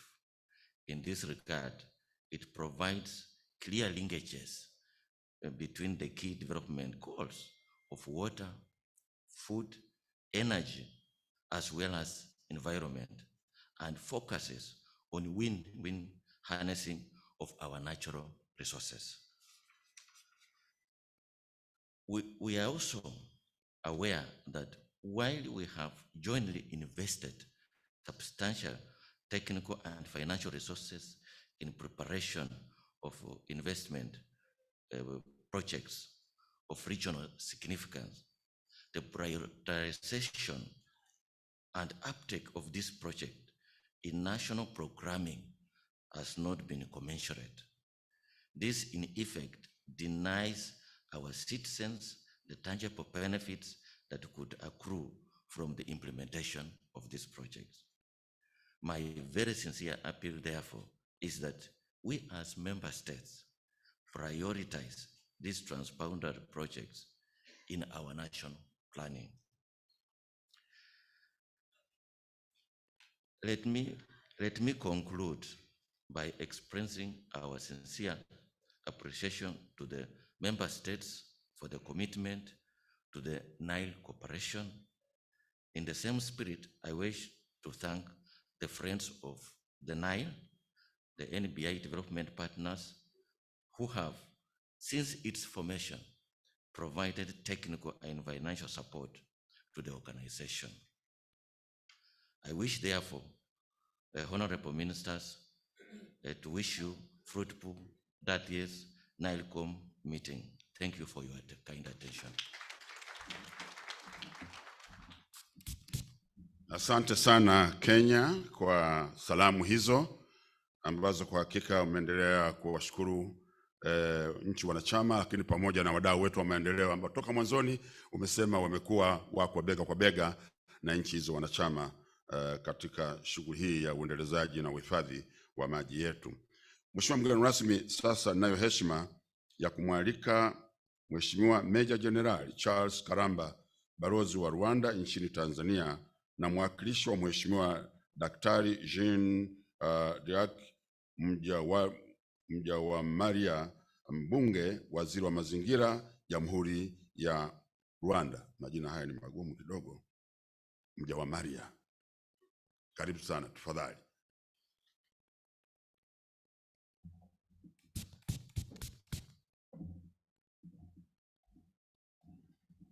Poleni sana kwa hayo majina magumu sana.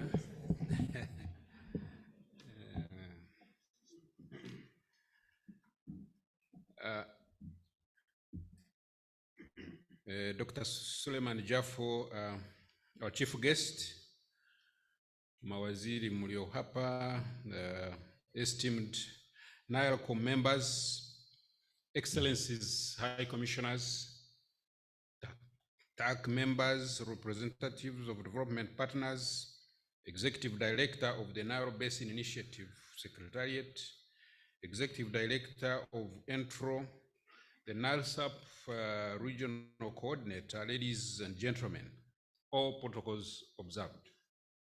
On behalf of the government of Rwanda, particularly Dr. Jean-Darik Mujawamaria, the Minister of Environment of the Republic of Rwanda, a Nile-COM member, I am honored to join you for this annual meeting of the Nile Council of Ministers and Nile Equatorial Lake Council of Ministers that aims at providing strategic guidance to the various programs and initiatives under the Nile Basin Initiative and the Nile Equatorial Lakes Subsidiary Action Program, NELSAP, with the overall objective to advance cooperation among the Nile riparian countries in various aspects.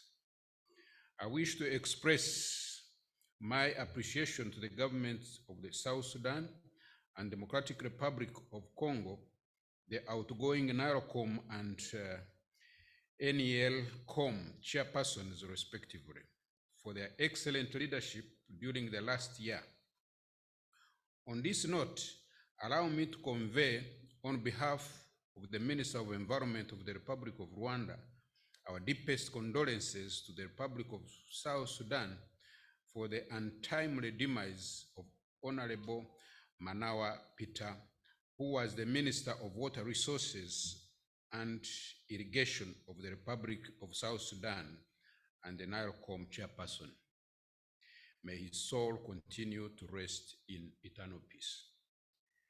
I also wish to extend my appreciation to the Nile-COM members for the efforts being made in promoting cooperation and investments among the Nile Basin riparian countries for the benefit of our communities. All riparian states are bound by one objective, which is to achieve sustainable socio-economic development through the equitable utilization of and benefit from the common Nile Basin water resources.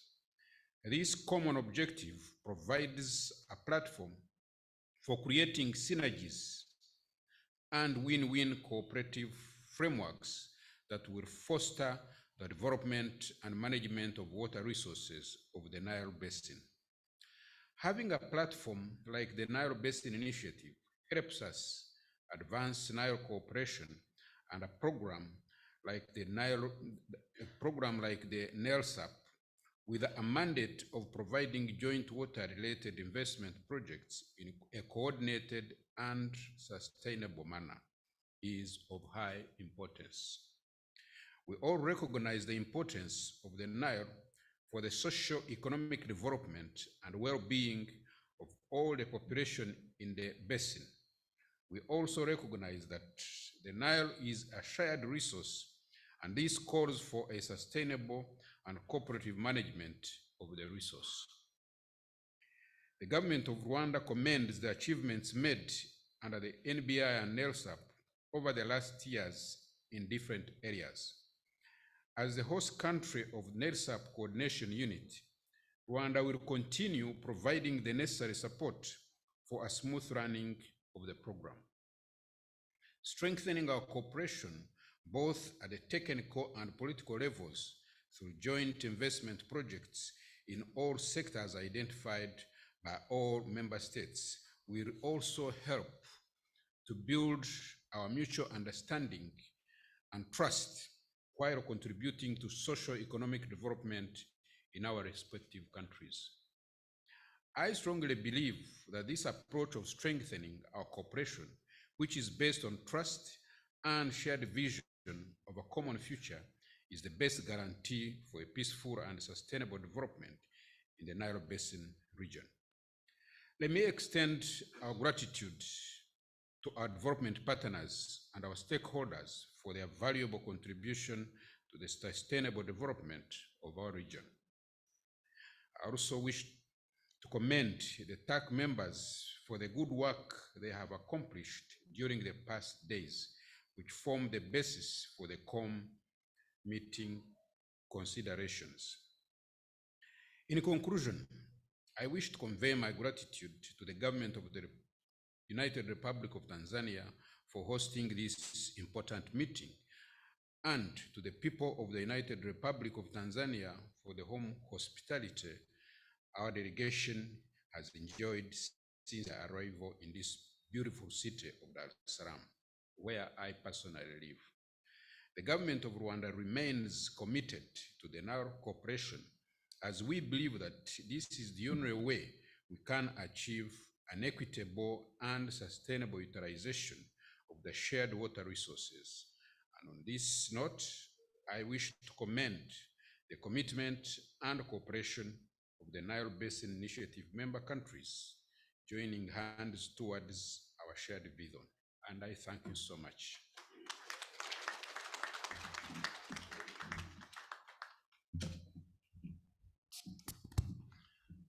Asante sana Mheshimiwa Meja Jenerali Charles Karamba kwa salamu hizo, na hasa kuishukuru serikali ya Tanzania, lakini pia kuthibitishia umma huu na wanachama wenzako kwamba Rwanda itaendelea kushirikiana katika kuendeleza mambo mbalimbali ya maendeleo katika ukanda huu. Naomba tumpe makofi mengi.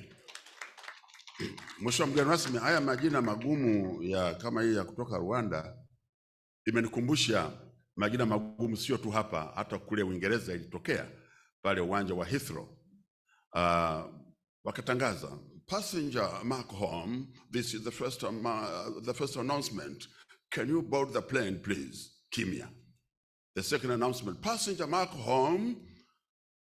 Ya tatu wakamuona mtu mmoja yuko mle ndani tu anazunguka. Wakamwambia, are you traveling? Yes, I'm going to Tanzania. Can we see your passport? Your ticket. Kuja kuangalia hivi, kumbe ile passport imeandikwa Mchome. Alishindwa kutamka Mchome, akasema Mark home. Kwa hiyo haya ndio mambo yanatokea. Hata kule Japan alikwenda katibu mkuu, ofisi ya waziri mkuu alikuwa anaitwa Mrisho. Sasa kutamka kule wakashindwa, sema Mr. Aisho, Mr. Aisho. Kwa hiyo inatokea hii. Samehe sana watu wa Rwanda. Asanteni sana. Sasa nafikiri jina lilofuata nitatamka vizuri. Nitajitahidi. Mheshimiwa mgeni rasmi, kwa ruhusa yako sasa naomba nimkaribishe Mheshimiwa Deng Obed Madol Majok, balozi wa Sudani Kusini nchini Tanzania na mwakilishi wa Mheshimiwa Joseph Lago Mbunge, kaimu waziri wa rasilimali za maji na umwagiliaji Jamhuri ya Sudani Kusini na mwenyekiti wa baraza la mawaziri wa bonde la mto Nile. Tumpigie makofi mengi sana. Karibu sana sana.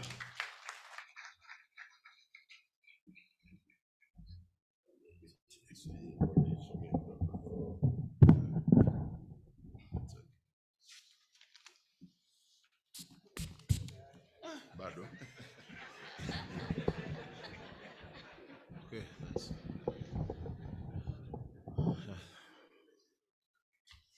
Thank you. Good morning, everybody. Honorable Chief Guest, Excellencies, Ministers of Nile Basin countries, members of diplomatic corps, development partners, Nile-TAC Chair, Nile-TAC members, Nile Basin Secretariat Executive Director, Nile Sub-CU Regional Coordinator, distinguished guests, ladies and gentlemen. I'm sure all of you know that I would not have been speaking to you this morning if the Nile-COM chair had not passed away on the Sunday of June 19th, 2022, to honor his legacy. And before I go on to address this gathering, let us observe a minute of silence in honor of his untimely departure from his duties.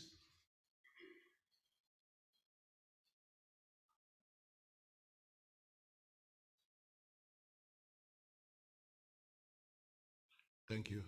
May God rest his soul in peace. As a member of the economic cluster, Honorable Manawa Peter Gakwat has always been a charismatic young and energetic politician. He was the right arm of the government of the Republic of South Sudan. He had dedicated his entire life to politics, the liberation struggle. He was a man who transcends all tribal boundaries. He easily makes friends, maintains them. He was loved by all his peers in the Council of Ministers.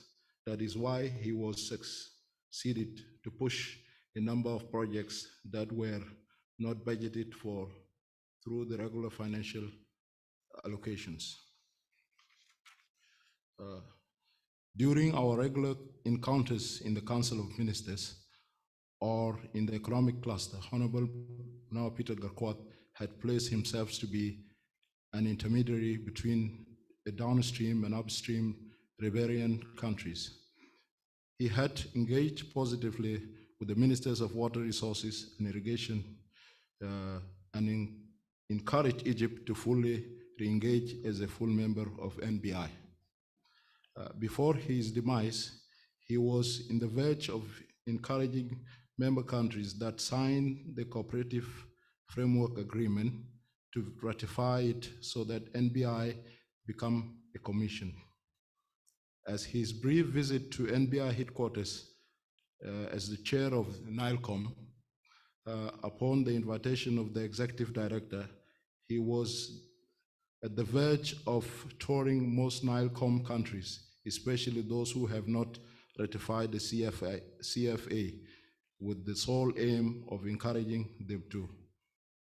His ultimate aim was to call for heads of state summit in South Sudan if and when more than 5 countries have ratified the agreement.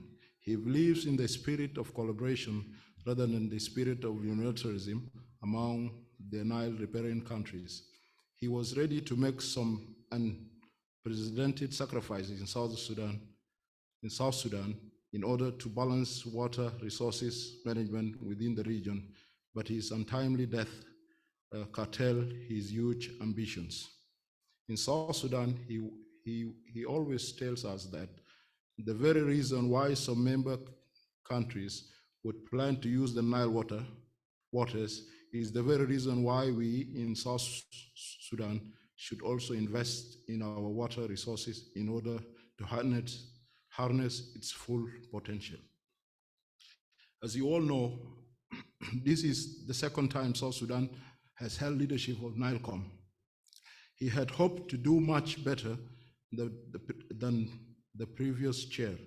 In 2020, he started by requesting the Council of Ministers to approve payment of nearly 4.4 million US dollars towards our regional contributions in the water sector. This includes our membership at the African Council of Ministers on Water. Although that memo was approved, the claim could not be realized in time. When South Sudan was at the verge of becoming the chair of Nile-COM, Honorable Manawa Peter Gakwat worked with the NBI executive director to meet with the highest leadership in South Sudan. The executive director was reassured by about 3 vice presidents that the outstanding country contributions shall be paid before the end of 2021. As some of you might have followed the heated debate over water resources management in the country, two of the outstanding recommendations stated categorically that South Sudan must meet its country contribution to water sector regional organizations. South Sudan must work with member countries to ensure the NBI becomes a river basin commission. After his tour of the NBI offices in Entebbe and of the land allocated by the government of Uganda to NBI, he promised to mobilize financial resources to help build the headquarters of the Nile Basin Initiative. As a young revolutionary and a freedom fighter, he believed in the Pan-African movement.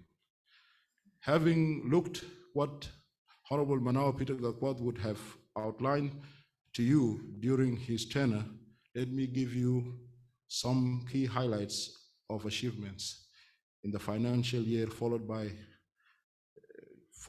by outline of some issues to be flagged up, and finally I will state my concluding remarks. Key highlights over the past 1 year. Below is a list some of the achievements made during his period as a Nile-COM chair. Completion of the implementation of the first phase of the basin-wide program 2017-2022 and preparation of the basin-wide program phase 2 2022-2027, preparation of a master plan for the development of NBI land in Entebbe into the Nile Basin Center of Excellencies. On behalf of the Nile-COM members, I extend gratitude to the government of Uganda for supporting the development of the master plan. Considerable progress has been made in implementing program work of Nile-TAC, including completion of the preparation of the basin management plan, preparation of the basin investment program, implementation of the regional hydromet project. Other areas of progress include commencement of the new World Bank funded project on Nile Cooperation for Climate Resilience, which includes water quality project, the information service project, and platform for cooperation, among others. Nile Day celebration on 22 February 2022 were hosted by the United Republic of Tanzania. The Nile Day celebration commemorate the establishment of NBI.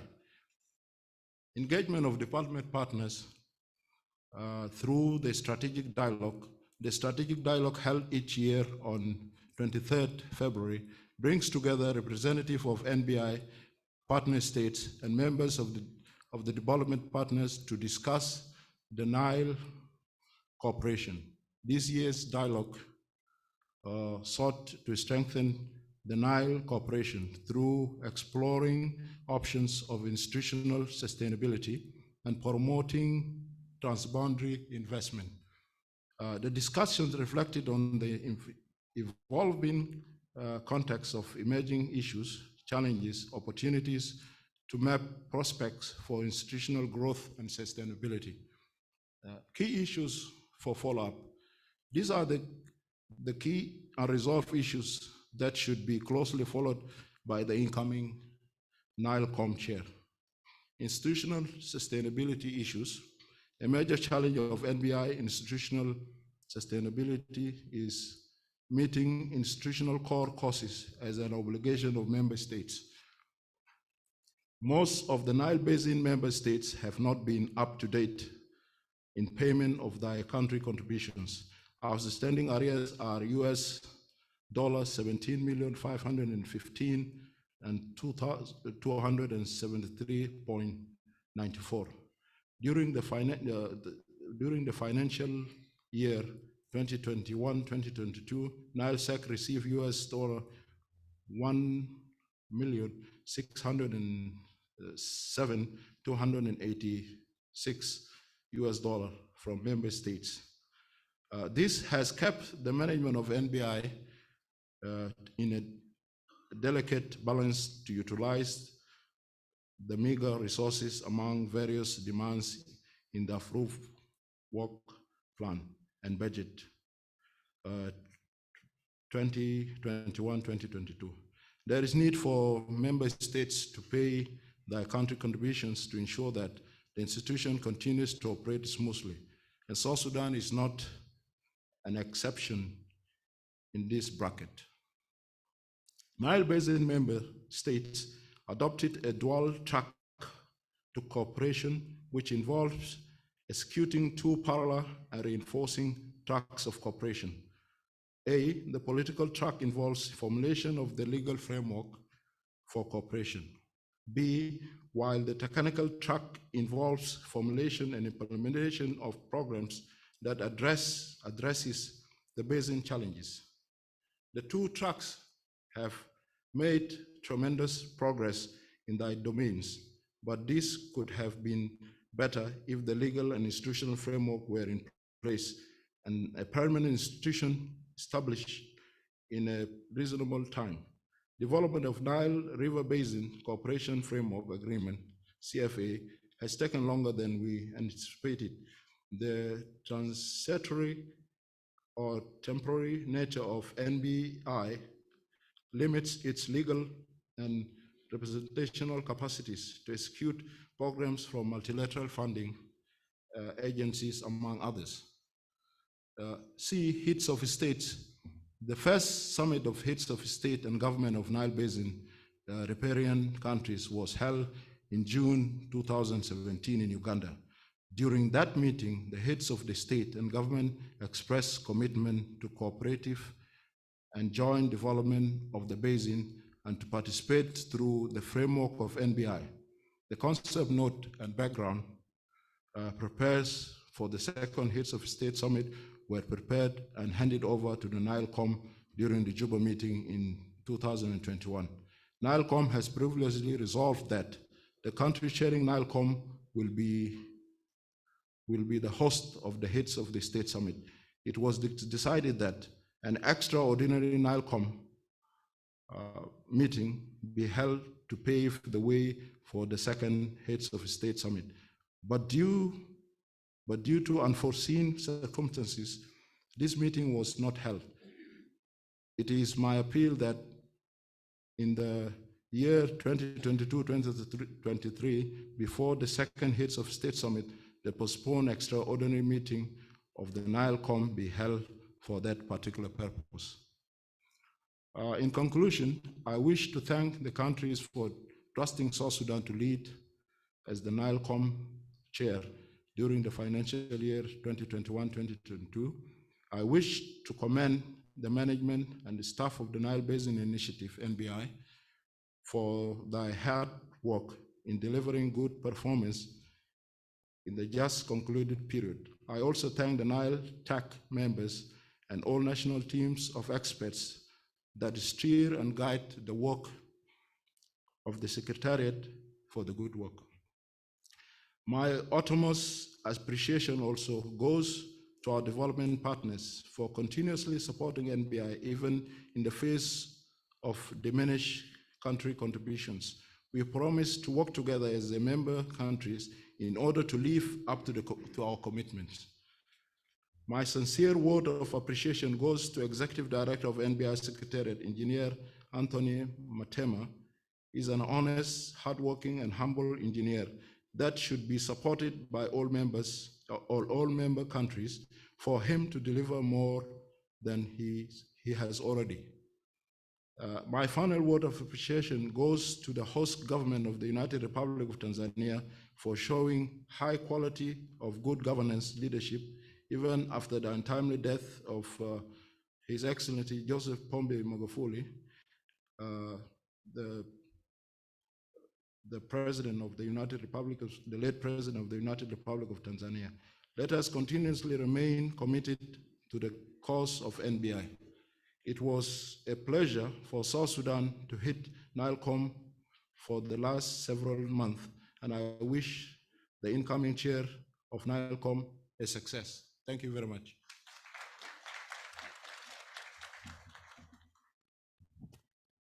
Ya kwanza nirejeshe maiki. Mheshimiwa mgeni rasmi, kwa kweli ni heshima kubwa kwa Mheshimiwa Deng Obed Madol Majok, balozi wa Sudani Kusini nchini Tanzania, kwa jinsi alivyoanza kueleza kwamba kama mwenyekiti angelikuwepo yeye asingelisimama hapa, na akatuomba tusimame tumwombee. Kwa hiyo ni haki kabisa kwetu sote kuwapa pole wenzetu wa Sudani Kusini kwa msiba ule mkubwa. Pole sana kwa msiba mkubwa uliowapata. Lakini pia nakushukuru kwamba umeweza kuainisha majukumu kadhaa ambayo mwenyekiti mpya umemtakia kila la heri katika kazi atakayochukua, lakini nimeshukuru Uganda kwa master plan ile au mpango kabambe, lakini pia umeendelea kumshukuru mtendaji wetu Engineer Matemu kwa kazi nzuri anayofanya na wengine wote. Kwa hiyo tunakushukuru sana, tumpigie makofi mengi sana sana. Na mheshimiwa mgeni rasmi, nilikuwa nikisimama hapa na jigamba nafikiri mimi ni mrefu, lakini leo nimegonga ukuta. Leo nimegonga ukuta kwa balozi. Na wanasema ufupi ni amri ya Mungu, urefu ni amri ya Mungu, lakini ukikutana na mtu mnene kuliko wote duniani ni juhudi zake jikoni tu. Kwa hiyo tuendelee kuheshimu nafasi za wenzetu. Sasa mheshimiwa mgeni rasmi, nchi ya 8 sasa kuzungumza itakuwa ni Mheshimiwa Mhandisi Dalwabeit Abdurrahman Mansur, mbunge, waziri wa umwagiliaji na rasilimali za maji Jamhuri ya Kiarabu ya Sudani, na mwenyekiti wa baraza la mawaziri wa maji wa bonde la mto Nile ukanda wa Mashariki. Karibu sana mheshimiwa uweze kuzungumza. Karibu. Dalwabeit Abdurrahman. The Sudan. Sorry, if I missed, I'm sorry. The Sudan.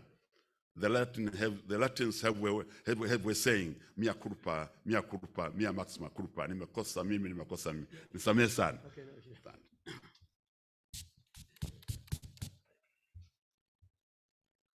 no, Bismillah wa salatu wa salam ala Rasulullah. The guest of honor, Honorable Nile-COM Chair, honorable members of Nile Council of Ministers, Nile-TAC Chair and members, NBI Executive Director and NBI staff, all stakeholders of Nile and designated distinguished guests. Assalamu alaikum and my warm greetings. First of all, I would like to express my gratitude to the Republic of Tanzania for hosting this governance meeting in this beautiful and peaceful country. I say thanks for the Nile Basin Initiative for its continuous and uninterrupted efforts to bring all the basin countries together to achieve the globally shared vision objective to achieve sustainable and socio-economic development through the equitable and utilization of and benefit from the common Nile Basin water resources. Sudan appreciates this effort and supports the Nile Basin Initiative's NBI as it is the soul of all inclusive transboundary water resources institutions in the basin. Your Excellencies, ladies and gentlemen, rapid population growth and rapid urbanization combined with the rapid economic growth will eventually translate into the demand of more food and more energy and water. The pressure on the Nile Basin countries to provide food, water, and energy to their growing populations will be complicated by reality of the impacts of the climate change that will negatively affect the basin. Climate change impacts are likely to be pronounced in the Nile Basin and will make the task of the Nile Basin countries even more challenging. Here lies the role of NBI, when more than around 300 million people soon will be doubled, are dependent on the common resource, the Nile. We have to learn how to manage and benefit from this common resource reasonably, cooperatively, and without causing harm to other recipients. All this fits quite well with the Sudan strategic direction of our policy. Dear sisters and brothers, in the Nile we have common shared resources and having common resource demand as well.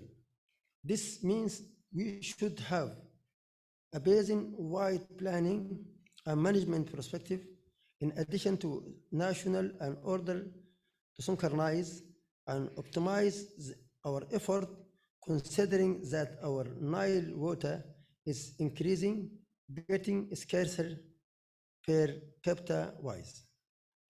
It is good opportunity for the basin countries to reflect on the achievements, the cooperation among them, and to discuss and handling this cooperation to go further to its maximum for the benefit of and prosperity of the population of the basin. It is fundamental to everyone here to appreciate and value the need of faithful cooperation as we share the opportunities provided by the Nile River Basin. There is no other way. What happens upstream affects downstream countries and vice versa. We are on the same boat. It's worth mentioning that cooperation among the Nile Basin countries has made positive steps so far. However, more efforts need to be exerted. There is a real need to intensify the effort at the highest level if we are to transform our region into zone and common prosperity, peace, political stability, and economic integration. The real cooperation and is a must. Honorable ministers, ladies and gentlemen, making cooperation in the Nile Basin lasting is a task that only we, the country ribbons, basin countries can and must undertake, and no else can do this for us. It is our duty to enhance and strengthen the institutions NBI as a mechanism to promote our collective action to guarantee the sustainability of our common Nile and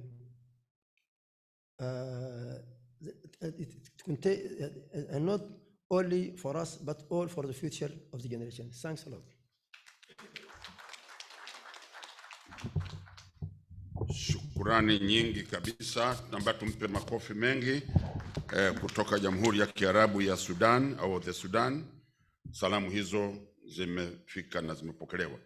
Mheshimiwa mgeni rasmi, kwa mjibu wa ratiba yetu ilitakiwa sasa, kwa mjibu wa ile mtiririko wa alfabeti, angelikuja waziri wetu wa maji hapa Tanzania, lakini kwa kuwa na jukumu maalum la kulifanya hapo mbele, nayo heshima kwa ruhusa yako nimkaribishe sasa Mheshimiwa Sam Cheptoris, mbunge, waziri wa maji na mazingira, Jamhuri ya Uganda, kutoka kule kwa mzee wetu Museveni. Makofi mengi sana, karibu sana.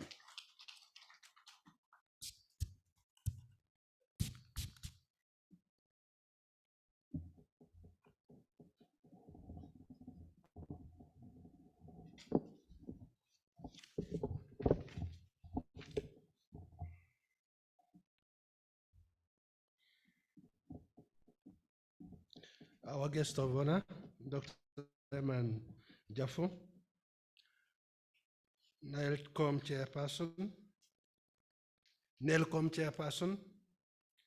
colleagues, council ministers present, technical committee members, executive director NBI, representatives of development partners, members of the diplomatic corps, staff of the Nile Basin Initiative, distinguished ladies and gentlemen, I'm highly privileged to participate in this 30th Nile-COM and the 25th Nile-COM meetings being held here in this very beautiful city of Dar es Salaam. I wish to thank in a special way our host, the government of the United Republic of Tanzania, for the warm hospitality accorded to me and my delegation since our arrival here. I join all of you distinguished members in acknowledging the services of the former COM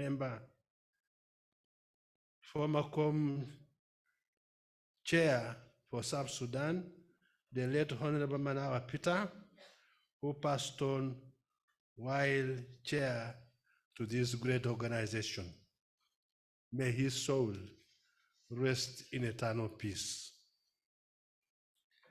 Excellencies and colleagues, I wish to convey my country's appreciation for the commitment and the guidance by the governments of South Sudan and the Democratic Republic of Congo during their last 1 year of leadership of Nile-COM and Nile-COM respectively.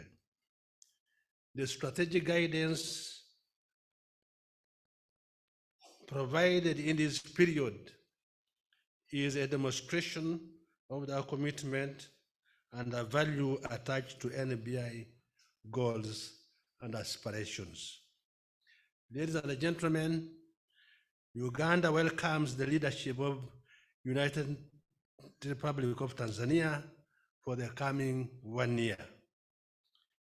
This leadership comes at an opportune time for not only hosting the second Heads of State Summit on Nile cooperation, but also taking the cooperation institution from temporary arrangement of NBI to a more permanent level.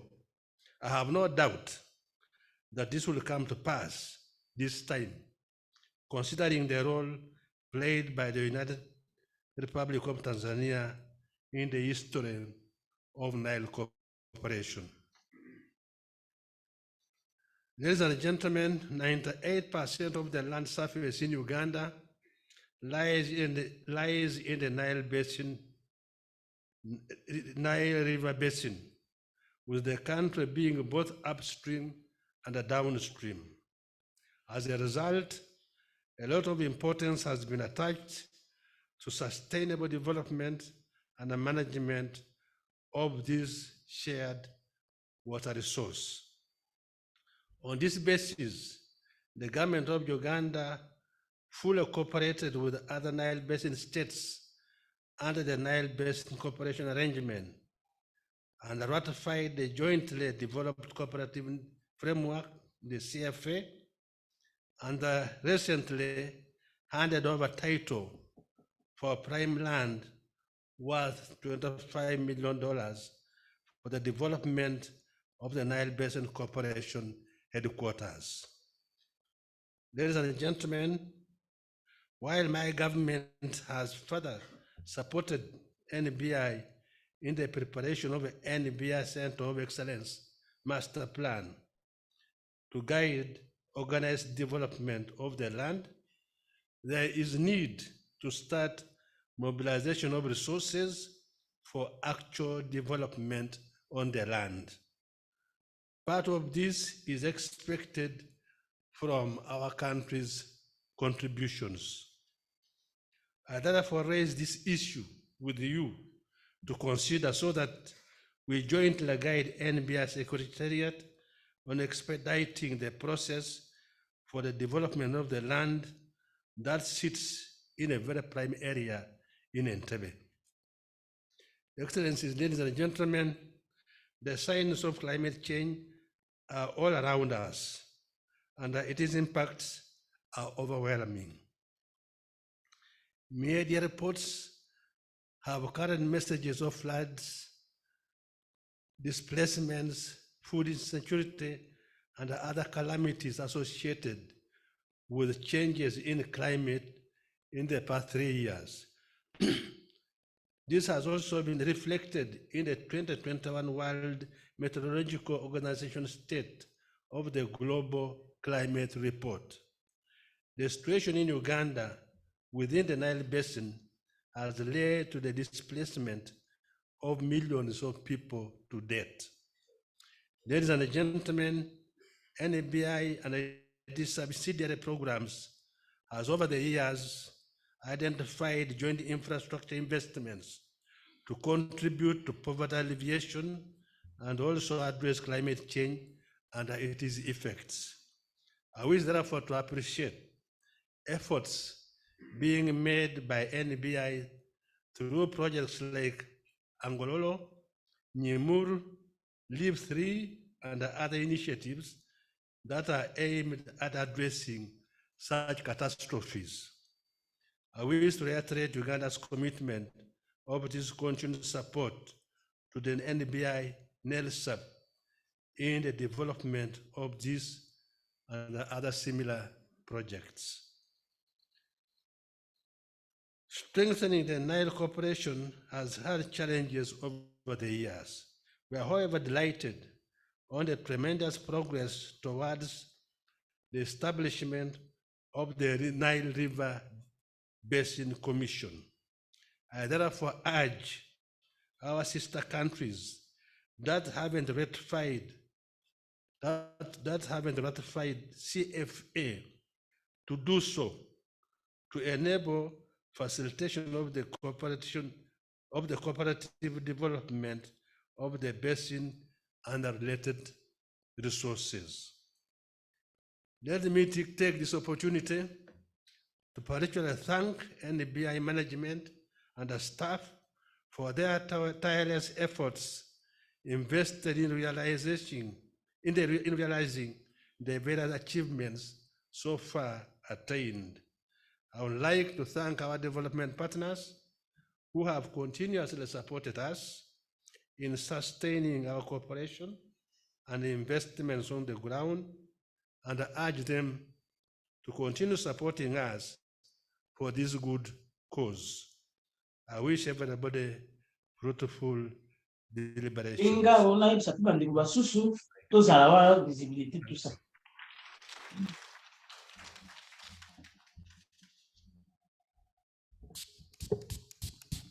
Yeah, naomba tena tumpe makofi mengi kutoka Uganda. Asante sana kwa maelezo hayo mazuri. Mheshimiwa mgeni rasmi, sasa imefika wakati wa wewe kujiandaa kuzungumza na hadhara hii na taifa letu na nchi zote za ukanda huu wa bonde la mto Nile. Lakini kabla hapo, kwa ruhusa yako, naomba nitambue uwepo wa wajumbe wa kamati ya wataalam Nile Technical Advisory Committee members. Would you kindly stand wherever you are? The Nile Technical Advisory Committee. Naomba tuwapigie makofi mengi sana. Thank you very much. You are doing an excellent job towards NBI. Mheshimiwa mgeni rasmi, shauku ya watu wote, lakini mimi sina uwezo wa kukukaribisha wewe. Mwenye haki hiyo si mwingine ni Mheshimiwa Jumaa Hamidu Aweso, mbunge, waziri wa maji, Jamhuri ya Muungano wa Tanzania na mwenyeji wa mikutano hii. Karibu sana Mheshimiwa Aweso uweze kuzungumza na umkaribishe mgeni rasmi. Sana. Tena.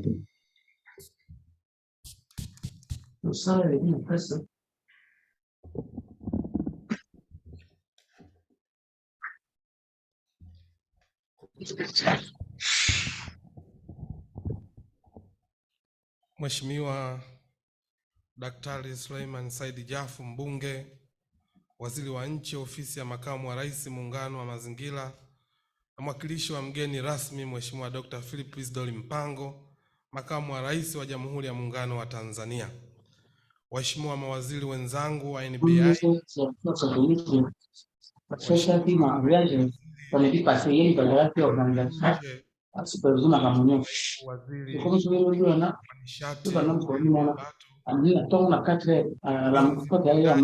NBI na wageni waalikwa wote pamoja na development partner, watumishi wa Wizara ya Maji ya Serikali ya Jamhuri ya Muungano wa Tanzania na Bonde la Mto Nile, viongozi wa dini, wageni waalikwa, waandishi wa habari, habari za asubuhi.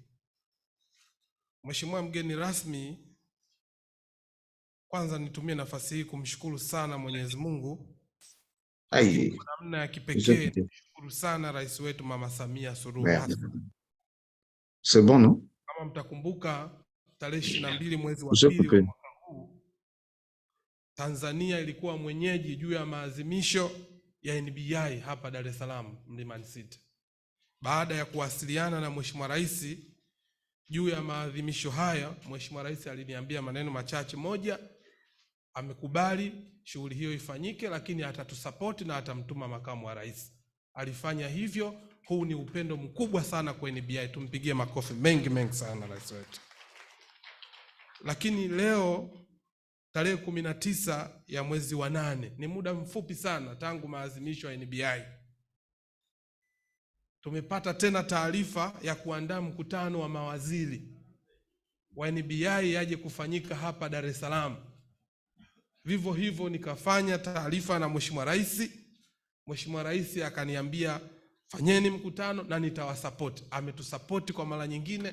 Nini maana yake? Haya ni mapenzi makubwa ya rais wetu kwa NBI. Tumpigie makofi mengi sana Mheshimiwa Rais. Lakini kwa namna ya kipekee nitumie nafasi hii kukushukuru sana kaka yangu na Mheshimiwa mbunge na waziri ofisi ya rais, makamu wa rais mazingira, kaka yangu Suleiman Jafo, kuhudhuria katika mkutano huu. Tunakushukuru sana na Mwenyezi Mungu akubariki sana. Lakini utufikishie salamu kwa Mheshimiwa makamu wa rais kwa kukubali kuungana nasi, lakini kutokana na majukumu akakutuma wewe. Tunamshukuru sana na tunashukuru jitihada na ushirikiano mkubwa ambao anaotupatia sisi. Lakini kwa namna ya kipekee ni washukuru sana waziri wenzangu. Si jambo la kawaida kuona maadhimisho yamefanyika hapa na mtupe tena mapendekezo ya kufanya kikao hichi katika eneo letu hili ya nchi yetu ya Tanzania. Haya sio mapenzi, haya ni mahaba makubwa. Asanteni sana. Nikiwa waziri wa maji kwa nchi yetu hii ya Tanzania, ni waahidi sisi viongozi na nchi yetu ya Tanzania hatutokuwa kikwazo kwa NBI kuendelea na kuleta maendeleo makubwa sana katika nchi zetu hizi za wanachama. Lakini kwa namna ya kipekee, kwa kutambua kuwa hivi karibuni tulimpoteza ndugu na rafiki yetu hayati Manawa Peter Gatko, aliyekuwa mwenyekiti wa baraza la mawaziri wa maji ya bonde la Mto Nile na waziri wa rasilimali za maji na umwagiliaji wa Jamhuri ya Sudan Kusini. Naomba sote kila mmoja kwa imani yake tuendelee kumwombea Mwenyezi Mungu aiweke roho ya marehemu mahala pema peponi. Amin.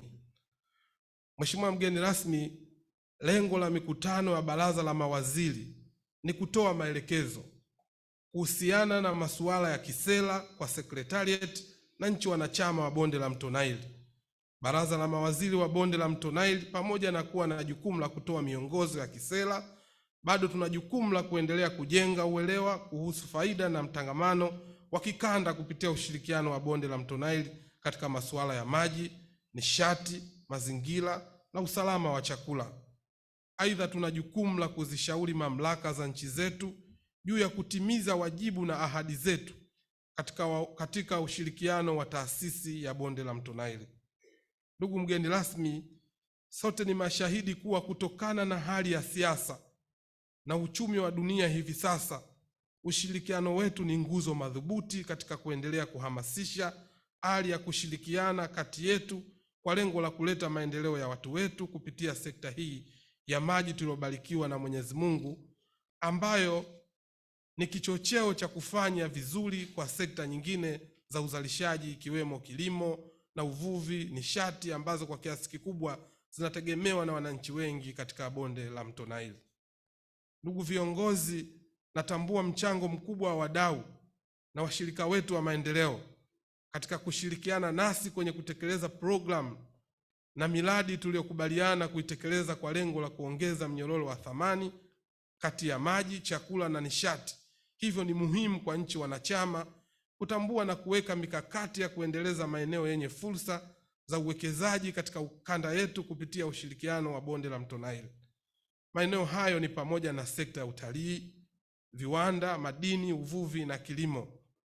Ndugu viongozi wenzangu, kwa muktadha huo, nina furaha kuwa baraza la mawaziri kupitia kikao hiki linatarajiwa kupitisha mpango wa usimamizi wa bonde la mto Nile unaolenga kutoa mwongozo katika upangaji na utekelezaji wa shughuli za usimamizi na uendelezaji wa rasilimali za maji katika bonde la mto Nile kwa ngazi ya kitaifa na kikanda. Utekelezaji wa mpango huo unatarajiwa kuwa utasisimua uwekezaji na kuongeza nguvu mpya katika jitihada za kukuza mtangamano wa bonde la mto Nile na maendeleo ya watu wake. Umoja ni nguvu na utengano ni udhaifu.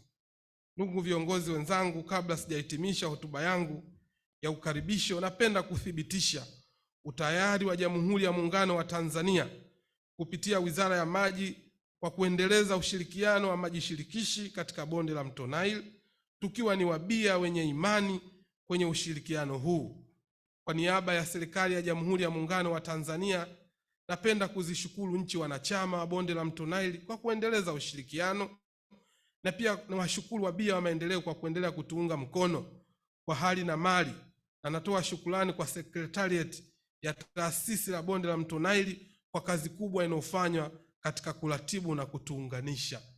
Na hapa niseme, ndugu zangu na waheshimiwa mawaziri wenzangu, sisi Tanzania tulivyopata nafasi ya kumteua mkurugenzi wa NBI, kwa kweli nilitumia muda mwingi sana.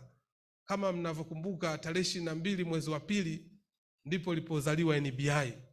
Na mimi waziri wa maji nimezaliwa tarehe 22 mwezi wa 3. Kwa hiyo ni mtoto wa NBI. Kwa hiyo nikasema hapa lazima tumpate mtu ambaye ataweza kutusaidia NBI iende mbele. Dhati ya moyo wangu niseme kabisa, mzee wangu Sylvester Matemu, unafanya kazi kubwa na nzuri. Hongera sana na Mungu akubariki sana. Lakini wewe pamoja na timu nzima ya Secretariat ya NBI, kwa kweli mnatutendea haki. Mkutano mzuri, Waswahili wanasema usione vyaelea ujue vimeundwa. Tuwapigie makofi mengi mengi mengi sana. Kwa mantiki hiyo kwamba bonde la mto Nile limekuwa kigezo kikubwa sana ya kutuunganisha sisi nchi wanachama. Kwa mantiki hiyo, lugha yetu ya Kiswahili ina nafasi muhimu sana katika mawanda ya mawasiliano. Ndio maana Umoja wa Nchi za Afrika umeridhia lugha hii itumike kama lugha ya kazi.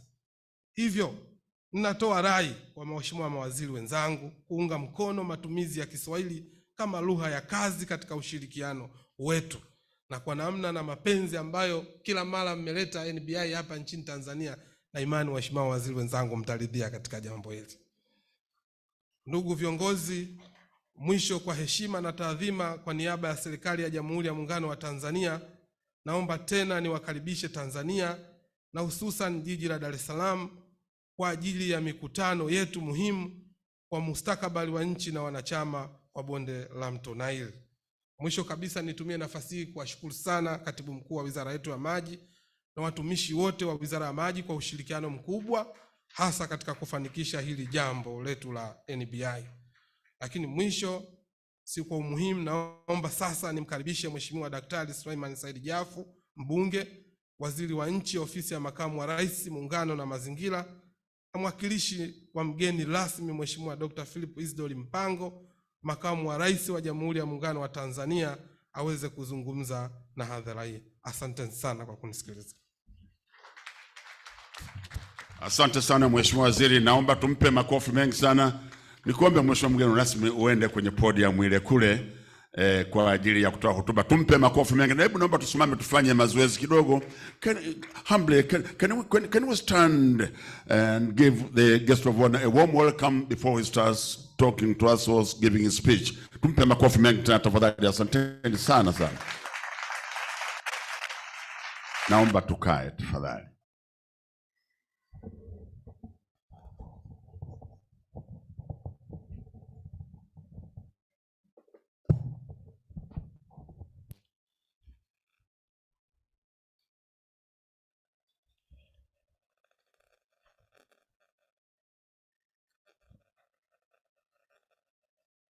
Mheshimiwa Juma Hamidu Uwesu, waziri wetu wa maji wa Jamhuri ya Muungano wa Tanzania, lakini ndio mwenyeji wa mkutano huu wa bonde la mto Nile. Naomba nitambue uwepo wa mawaziri wote wanachama kutoka nchi mbalimbali, takriban nchi 10 kwa ujumla wake wa bonde la mto Nile. Naomba nitambue uwepo kwa mama yetu Daktari Christine Shengoma, ambaye ni mwenyekiti wa kamati ya bunge inayohusika katika swala zima la usimamizi wa wizara hii ya maji, mifugo na kilimo. Tunakushukuru sana mama Christine Shengoma daktari. Naomba nitambue uwepo wa mabalozi wote kutoka nchi mbalimbali ambao tumepata fursa kuwa pamoja katika mkutano wetu huu wa leo. Nitambue uwepo wa katibu mkuu Engineer Sanga, katibu mkuu wa wizara ya maji. Nikupongeze sana rafiki yangu kwa kazi kubwa unayofanya. Tunaiona Tanzania na meremeta sasa ukiwa na waziri wako ndugu yangu Comrade Juma Uwesu. Lakini naomba nitambue uwepo wa mtendaji wetu mkuu wa bonde la mto Nile, Engineer Matemu. Hongera sana kwa kazi kubwa. Nimeona watu wengi waki appreciate kazi yako unayofanya katika taasisi hii muhimu sana. Naomba itifaki nisisahau sana kumtambua balozi na naibu waziri wa mambo ya nje na ushirikiano wa Afrika Mashariki, kakangu Mbaruku yuko hapa, pamoja na naibu waziri machachari sana ambaye jimbo lake liko karibu na jimbo la ndugu yangu pale kutoka Uganda, ndugu yangu Biabato, mwanasheria na wakili msomi. Naomba nitambue uwepo wa watendaji wote wa Wizara ya Maji, lakini taasisi ya bonde ya mto Nile. Nitambue uwepo wa wanahabari, wasanii, lakini bila kusahau blast band yetu ya jeshi. Tunawashukuru sana kwa kututumbuiza nyimbo nzuri za kijeshi, za kihamasa, za kizalendo, na ule wimbo wa taifa na wimbo wa East Africa. Binafsi huwa tunajivunia sana katika matukio haya. Ukisikia blast band inapigwa unapata munkari kidogo na morali ya kujua kwamba uko katika nchi salama, nchi iliyo tulivu. Tunawashukuru sana. Naomba kutambua uwepo kwa MC. Mara nyingi unajua ma MC huwa hawatambuliwi. Kwa MC wetu Mavunde, meya mstaafu wa jiji la Dodoma, ambaye ni MC mahiri sana. Mabibi na mabwana, lakini viongozi wetu wa dini ambao walituongozea swala na dua humu ndani, kwa kweli ni jambo muhimu. Naomba nitambue uwepo wao na itifaki kila mtu aliyokuwemo humu ndani. Mabibi na mabwana, asalamu alaykum. Awali ya yote, kwanza naomba kuchukua fursa hii kumshukuru sana Mwenyezi Mungu Mola ambaye ametuwezesha tumeweza kukutana siku ya leo tarehe 19 ya mwezi Agosti, ambaye ni siku chache toka viongozi wanachama tulipokutana tena katika mkoa huu wa Dar es Salaam na jiji la Dar es Salaam katika maazimisho ya 16 ya jumuiya yetu. Tulifanya hapa na tukio lile lilifanya sana, na nikushukuru sana Comrade Awesu kwa kuandaa lile tukio, lilifanya sana. Ni washukuru nchi wanachama walioshiriki katika kongamano lile. Lakini tunafahamu kwamba tumepoteza mwenzetu aliyekuwa mwenyekiti wetu kutoka Jumuiya ya Sudani Kusini, ametutoka. Naomba tumuendelee kumwombea mwenzetu, roho yake Mwenyezi Mungu aiweze kuiweka katika mahali panapostahiki kwa mapenzi yake yote. Kwa kweli ametumikia jumuiya yetu hii, na tumemsikia balozi wa Sudani Kusini alipokuwa akitoa wasifu wake na kazi kubwa aliyoifanya. Hakika tuna kila sababu ya kumuendelea kumwombea Mwenyezi Mungu ailaze roho ya marehemu mahala pema peponi. Amin. Ndugu zangu, kwanza awali ya yote ningelipenda kuwashukuru wote ambao tumepata fursa ya kuitikia wito huu wa mkutano huu wetu wa leo. Na binafsi naomba nilete salamu za Rais wa Jamhuri ya Muungano wa Tanzania, mama yetu Mama Samia Suluhu Hassan, ya ninyi watu kutoka katika viongozi mbalimbali wa nchi wanachama. Mara baada ya kuitishwa mkutano huu, mliweza wote kushiriki kwa kiwango kikubwa. Na mimi naamini kwa koramu niliyoisikia hapa leo hii, inawezekana huu ni miongoni mwa mikutano ambayo imepata uwakilishi sahihi sana ya wajumbe. Hongereni sana sana sana. Na Mheshimiwa Samia Suluhu Hassan, Rais wa Jamhuri ya Muungano wa Tanzania, anawakaribisha sana Tanzania, anawakaribisha katika jiji hili la Dar es Salaam, jiji lenye amani, ya kwamba mfanye mkutano huu kwa amani na usalama. Lakini mwisho wa siku ni kwamba mkumbuke kwamba Tanzania ni maeneo salama zaidi kwa kutembelea na kufanya mikutano mbalimbali. Karibuni sana.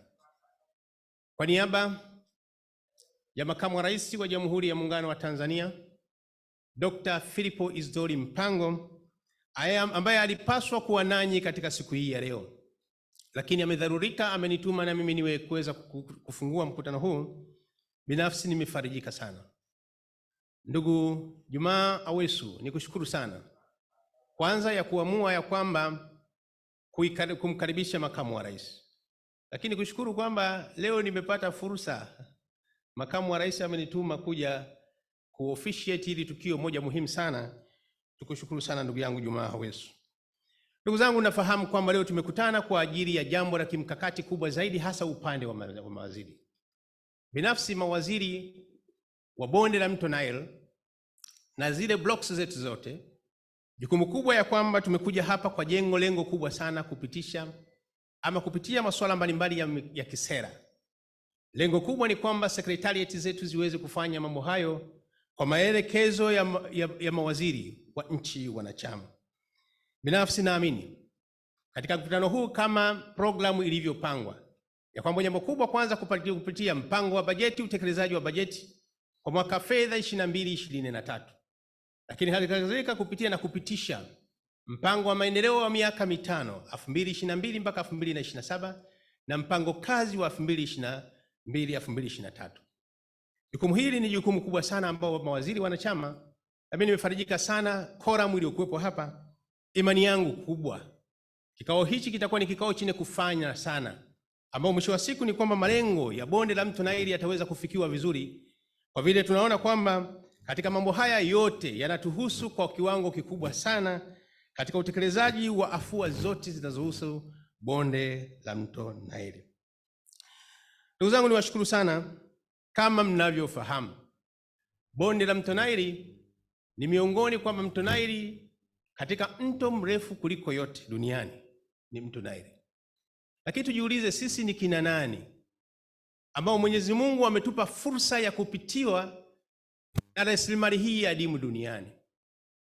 Mto Nile unapoanzia nchi zetu hizi na unapopita maeneo mbalimbali ambao tunaona kwamba fursa yake inasaidia katika livelihood ya watu, maisha ya watu na utekelezaji wa uchumi na masuala yote ya kimaendeleo, lakini kubwa katika upatikanaji wa maji.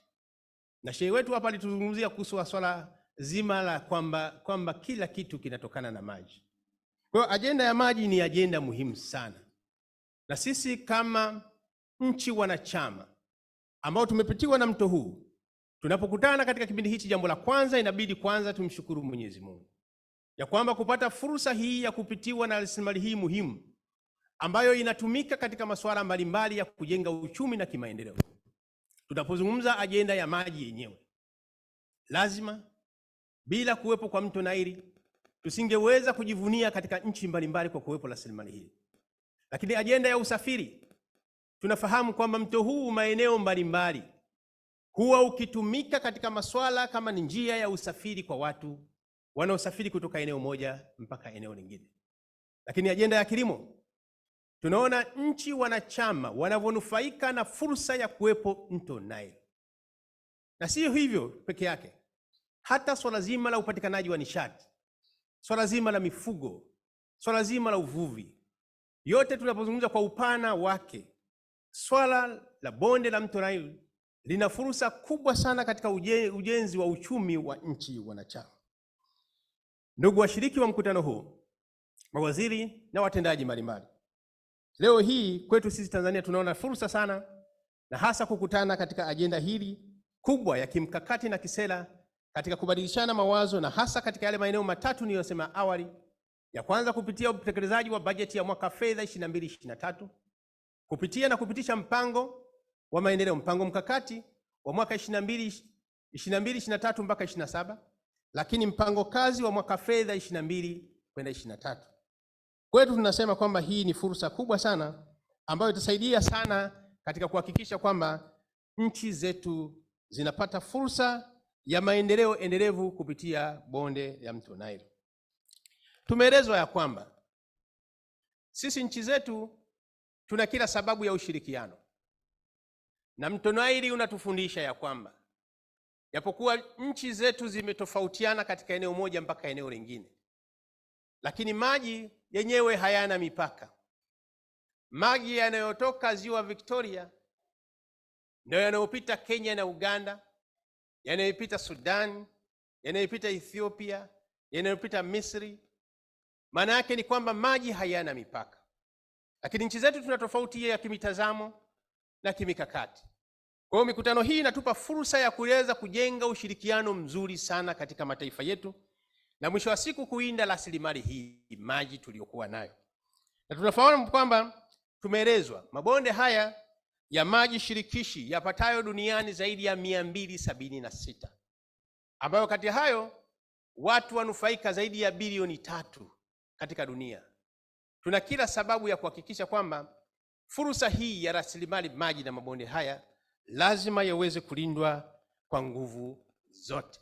Na tumeambiwa kwamba zaidi ya 40% kwa takwimu za Umoja wa Mataifa ya wananchi wanapata fursa ya kunufaika na rasilimali maji, ambayo zaidi ya nchi 145 duniani ambazo zenye maji mengine ambayo yanapita chini ya miamba zaidi ya 600. Hii ni fursa kubwa sana. Tuna kila sababu ya kwamba ushirikiano wetu duniani kwa ujumla wetu, na sasa sisi kama washiriki wa nchi hizi wanachama za bonde la mto Nile, tuna kila sababu tutengeneze mikakati endelevu ya kulinda rasilimali hili ya bonde ya mto Nile.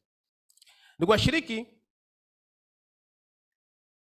tumesikiza hapa taarifa mbalimbali kutoka katika nchi mbalimbali, na mimi nimefarijika sana kupata taarifa hizi za kila waziri au kila mwakilishi wa nchi akizungumzia swala zima la ulinzi wa rasilimali zilizokopo katika bonde ya mto Nile. Tunaona tuna kila sababu, kwanza, jinsi gani bonde la mto Nile litaendelea kulindwa na kuendelea kuwa endelevu, na hatuna mbadala endapo chanzo hichi muhimu na adimu ambao Mungu ametupatia pale kinapoathirika, hatuna badala yake katika nchi hizi wanachama. Jambo la kwanza, tuna kila sababu kukilinda na kukiendeleza. Mikutano hii ndio inajadili kwa kina sasa jinsi gani tutaweza kulinda bonde hili la mto Nile. Lakini hata hivyo, tumesikiliza swala zima la changamoto inachokabili bonde hili ya mto Nile, ikiwemo mabadiliko ya tabia nchi. Ndugu zangu, fahamuni sasa hivi dunia imekumbwa na changamoto kubwa ya mabadiliko ya tabia nchi. waziri senior kutoka Uganda alikuwa akizungumza swala zima la mafuriko yaliyotokea kule Uganda. Lakini dunia hii leo hii, kutokana na mabadiliko ya tabia nchi, dunia yote imekumbana na changamoto mbalimbali sana, na kwanza kuongezeka kina cha maji katika baadhi ya maeneo mengine ukame uliokithiri ambao inasababisha mifugo na vyakula visiweze kustawi vizuri. Sehemu zingine tunajikuta kwamba kina cha maji kimeongezeka na kusababisha mafuriko makubwa. Swala la ukame, swala la njaa, lote ni athari za mabadiliko ya tabia nchi. Kwa hiyo tunapokutana kujadili katika eneo hili muhimu la bonde la mto Nile, hatuna sehemu ya kukopea kwamba ajenda ya kuangalia jinsi gani tunapambana na mabadiliko ya tabia nchi ni jambo muhimu katika mustakabali wa mataifa yetu. Ndio maana kwa mfano nchi ya Tanzania imejielekeza kwa kiwango kikubwa sana katika kulinda hili bonde la mto Nile na mambo mengine ya mabadiliko ya tabia nchi, kwa sababu mabadiliko ya tabia nchi inapoathiri nchi moja, maana yake ni dunia nzima inaathirika. Ni kwamba Tanzania chini ya uongozi wa Mama Samia Suluhu Hassan aliamua kwa makusudi makubwa kuhakikisha utekelezaji wa miradi mbalimbali ambayo jambo la kwanza litaendelea kulinda hali halisi ya nchi yetu na kupambana na mabadiliko ya tabia nchi. Na hili nimshukuru sana comrade Jumaa West katika wizara yake kwa kufanya miradi mingi sana ambayo inahusiana na mambo ya adaptation. Hongera sana ndugu yangu Jumaa West kwa kufanya hii kazi kubwa katika kipindi chote. Ndugu zangu, nchi wanachama tuna kila sababu ya kutaka katika upande wetu kuhakikisha kwamba swala la mabadiliko ya tabia nchi na kulinda vyanzo vya maji liwe ni jambo endelevu katika mikakati yetu ya kila siku. Na endapo tutafanya hivi, hakika hatutojuta hata mara moja katika kuhakikisha kwamba nchi zetu na hasa ushirikiano wetu huwa karibu zaidi na kutumia fursa hii nzuri tuliyokuwa nayo ya bonde la mto Nile inaendelea kuwa endelevu katika maisha yetu. Tukumbuke kwamba katika mipango endelevu ya dunia imeelezea wazi jinsi gani matumizi, jinsi gani kwamba jamii inapaswa kupata maji, lakini sio hivyo swala zima la utekelezaji wa upatikanaji wa nishati za umeme, mabadiliko ya tabia nchi, usalama wa chakula, vyote hivi kwa umoja wake. Tunapojadili pamoja katika swala zima la kuhakikisha sustainable ya Nile Basin inakuwa endelevu, ni jambo la msingi sana kwa upande wa mawaziri, kwa sababu sisi ndio wasimamizi na watekelezaji wa sera. Lengo kubwa ni secretariat mwisho wa siku ihakikishe kwamba inasimamia mambo haya kwa kuyatekeleza. Nakumbuka katika mkutano wa mwezi Februari ambao katika azimio la 16, maazimio ya 16 yaliyofanyika hapa Dar es Salaam, mgeni rasmi alielekeza ya kwamba tuna miaka 20 sasa hivi toka bonde la mto Nile ilipoanzishwa, na alitoa maelekezo ya kwamba sasa kuanzishwe commission maalum. Na baada ya taarifa ya hapa hata ilipotoka taarifa ya mwenyekiti aliyopita, ajenda kubwa ni jinsi gani tutapanga mikakati kupata commission hii. Ndugu zangu, naomba niwaambie, usimamizi uendelevu wa bonde la mto Nile lazima tunapaswa tuwe na commission hii. Katika hili niwaombe jambo hili lisingoje kesho. Inawezekana itakuwa ni vyema zaidi katika mkutano huu wa mawaziri mkatoka na mkakati kwamba sasa commission ya bonde la mto Nile inaanzishwa rasmi. Jambo hili tutatendea haki katika swala zima la kuenzi ama kusimamia bonde la mto Nile. Na hii itaipa secretariat swala zima kwanza la utekelezaji wa maelekezo, lakini usimamizi thabiti wa bonde la mto Nile kwa muda wote. Lakini tufahamu kwamba secretariat ya bonde la mto Nile haiwezi kufanya kazi hewani, ni lazima iweze kuwezeshwa. Niwaombe nchi wanachama katika kuhakikisha kwamba tunatekeleza utaratibu wa kutoa michango yetu ya kila mwaka. Lengo kubwa ni kwamba secretariat iweze kutimiza wajibu wake.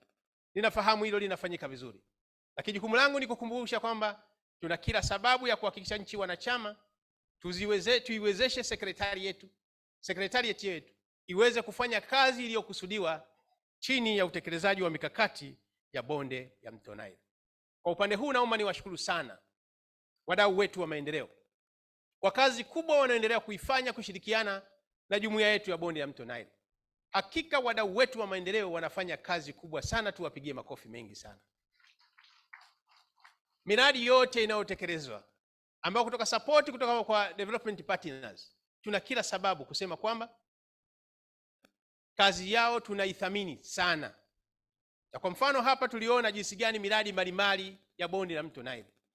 Leo hii tunashuhudia mradi wa megawati 80 uliopo pale Rusumo. Ni kazi kubwa, unaona, yote ni initiative ya bonde la mto Nile. Hongereni sana sana wadau wote wa maendeleo kwa kushirikiana na nchi zetu. Katika haya ni waombe wadau wa maendeleo tuendelee kushirikiana na taasisi yetu ya bonde la mto Nile, na mwisho wa siku tukipata ile commission ya bonde la mto Nile, imani yangu kubwa ni kwamba tutaendelea kuiwezesha bonde la mto Nile kuweza kuwa limesimama vizuri, na mwisho wa siku eneo hili liwe eneo la mfano duniani katika kutunzwa na kulinda. Na hivi na imani yangu kubwa sana, hata watu wengine duniani wanaweza wakaiga mfano huu mkubwa tuliokuwa nao wa nchi wanachama wa bonde la mto Nile. Katika hili nimshukuru sana Katibu Mkuu wa Wizara ya Maji katika upande wa watendaji na timu yake chini ya Waziri Comrade Juma Awesu kwa kazi kubwa wanaendelea kuratibu ya kuhakikisha kazi zote zinaenda vizuri. Ndugu zangu, nimesikia hapa katika miongoni mwa mambo ambayo nakushukuru sana Mheshimiwa Waziri ambayo ni mwenyeji wa tukio hili ya kusisitiza lugha ya Kiswahili. Na hili mimi naomba nichomekee hapa. SADC block, upande wa SADC yote, sasa lugha ya Kiswahili imekuwa ni lugha rasmi ya kimawasiliano, lakini ni lugha ya kazi.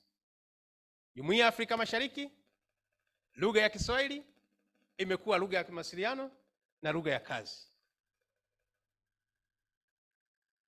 Umoja wa Afrika ni lugha ya mawasiliano na lugha ya kazi. UNESCO tarehe 7 mwezi wa 7 mwaka 2022 imetangaza kuwa siku rasmi ya Kiswahili duniani. Niwaombe sana bonde ya mto Nile, ingizeni Kiswahili miongoni mwa lugha rasmi ya kikazi katika maeneo yenu. Ninaamini hili mtaenda kulifanya kwa sababu mkijua kwamba sasa Kiswahili ni lugha ya mawasiliano na ni lugha ya kujivunia hasa kwa upande wa bara la Afrika. Ndugu wanachama wa bonde la mto Nile, binafsi naomba niwakaribishe sana Tanzania. Kwanza uwepo wenu hapa tunashukuru sana, na Rais wa Jamhuri ya Muungano wa Tanzania anawakaribisha wageni wote mliokuja kutoka nchi mbalimbali kuja Tanzania, na anawaomba mtumie fursa hii ya kuja Tanzania kutembelea maeneo mbalimbali ya Tanzania. Mtembelee Zanzibar, sehemu ambayo utakutana na mapishi ya kipwani ya aina yake, utakutana na viungo spices za aina yake. Tembeleeni Zanzibar. Lakini kuwepo wenu hapa Tanzania, chukueni fursa hii mwende mkatembelee vyanzo mbalimbali vingine vya utalii. Mfike Serengeti, mfike Ngorongoro, mfike Kilimanjaro, mfike Ruaha, mfike Sadani, mfike Nyerere National Park na mfike maeneo mbalimbali. Ni fursa kubwa, na hasa kwa upande wa mawaziri wenzangu. Ninafahamu mawaziri wenzangu, kazi zetu zinakuwa na stress nyingi sana. Hii leo siku hizi 2-3 ni siku ambazo za kupunguza stress ninapokuwa Tanzania. Na bahati nzuri Tanzania ni wakarimu sana. Tunawakaribisha katika kisiwa hichi cha ukarimu katika nchi yetu ya Tanzania. Ndugu zangu washiriki wa mkutano huu, mawaziri wenzangu, kwa niaba ya Makamu wa Rais wa Jamhuri ya Muungano wa Tanzania Dr. Philipo Isdori Mpango, sasa naomba kuwashukuru tena kwa usikivu wenu na nawatakia mkutano mwema ambao nadhani utazaa matunda sana kama yale maeneo tulioainisha ambayo dhamira ya mkutano huu.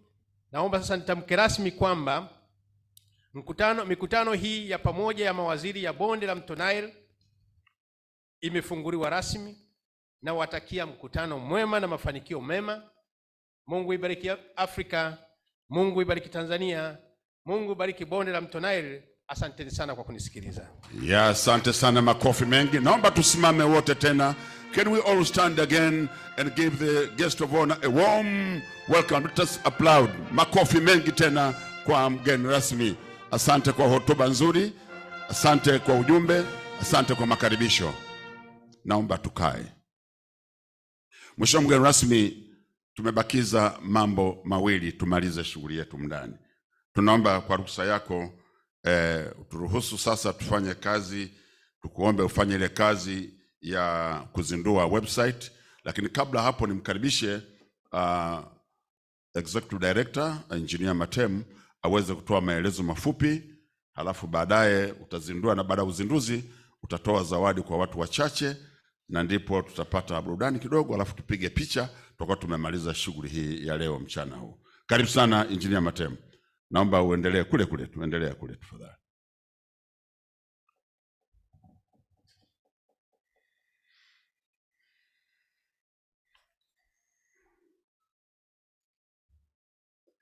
Mheshimiwa mgeni rasmi, nilikuomba awali niendelee na lugha ile. Naomba niendelee nayo. May I call my colleague, Soed? Engineer Soed, please, can you come forward with the computer and everything? We are setting for the launch now.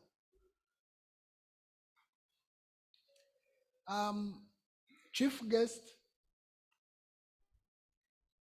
allow me to make some few remarks in regard to the launch of our integrated knowledge portal. The Nile Basin Initiative, with support from the World Bank and the German government, developed a web platform that provides single, uniform, and consistent access to NBI communication and knowledge resources. The platform integrates the NBI website and data portals, also known as the Integrated Knowledge Portal. The NBI website is aimed at enhancing user experience for the countries in finding NBI data and information easily, avoiding problems of fragmented databases, and enhancing streamlined workflow for data quality control, processing, and posting, easy searching, as well as providing data services from external data sources.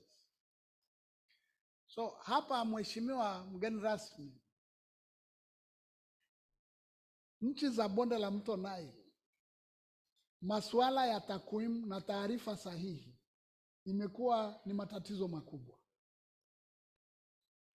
Tumetengeneza mfumo huu ili usaidie kupata data au taarifa sahihi zinazohusu masuala ya maji kwenye bonde letu. Kwa hiyo kila nchi itakuwa na uniformity. Tukisema ni 20, ina maana wote ni 20. Tunazo sababu za kusema 20. Your Excellency, the IKP, Integrated Knowledge Portal, provides a single common interface for serious set of stakeholders of the Nile Basin Initiative and acts as a dissemination platform of the wealth of knowledge generated over the past 2 decades. Nile Basin, Mheshimiwa, tunayo machapisho na taarifa 10,000. How are we going to disseminate this and the countries get benefit of these 10,000 knowledge materials? This is the purpose. We are towards there to make sure it's only a single button, then you get your right information for the countries. Chief guest, what are the benefits of the Integrated Knowledge Portal? One is the promotion of the One NBI agenda, One NBI philosophy. Second is to strengthen coordination between Nile Secretariat, Entro, NELSAP. These are the branches, is the Nile-SEC and the 2 subsidiary action programs. with the use of a common web interface, supplied and simplified and easy access to resources by all stakeholders in the country. This is what I have just explained. But another is the provision of consistent data and information to stakeholders. We will have online platform that integrates the following components. We have like 60 components, but because of the time, and this is more technical, is more technical, I don't like to put much time here on this to explain with these technical jargons and so on. But enough to say that this is a tool that will help countries to simply access the right information on water resources management, and even also the package of projects and incomplete, but also the pipeline projects. Your Excellency, distinguished participants, I have the pleasure now, before I invite you to come, let me set the launch equipment so that it's just a button you press and then everything goes. Dr. Sowet? Naam, Dr. Sowel, tafadhali sogea mbele. Mheshimiwa mgeni rasmi Matem, nafikiri mgeni rasmi aje sasa ifanye kazi yake. Yeah. Basi naomba brass band muwe standby. Brass band mgeni rasmi atabonyeza kitufe na ujumbe huo utakapotoka na mlio, basi itakuwa minasi, tutashangilia sana kupata. Now, your guest of honor, this will count 6, 5, 1, and it will take you to the button where you will press the launch. So we are waiting it to come. These are the donors, yeah. And 3, Balozi. 2, 1. Now it comes. Now it comes. Uh-huh. Okay. Now you can click one click. Just one. That's fine. Yeah. Just a moment. The brain is processing what is a lot of information. Yeah. Yes, it is now. It is. Makofi mengi kabisa kabisa. Yeah.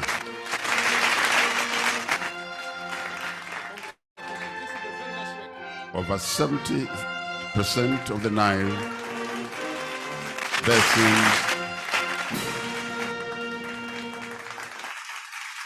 Bado makofi tena tupige mengi kabisa. Asante sana. Shukrani kubwa kabisa. Asante sana.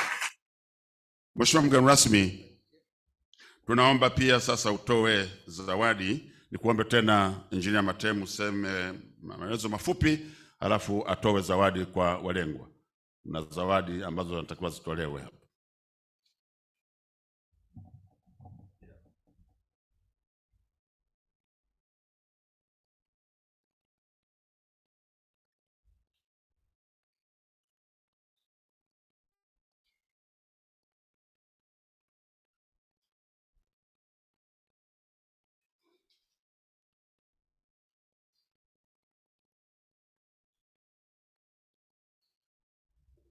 Ya, Mheshimiwa mgeni rasmi, katika familia yetu hatuatamii madaraka.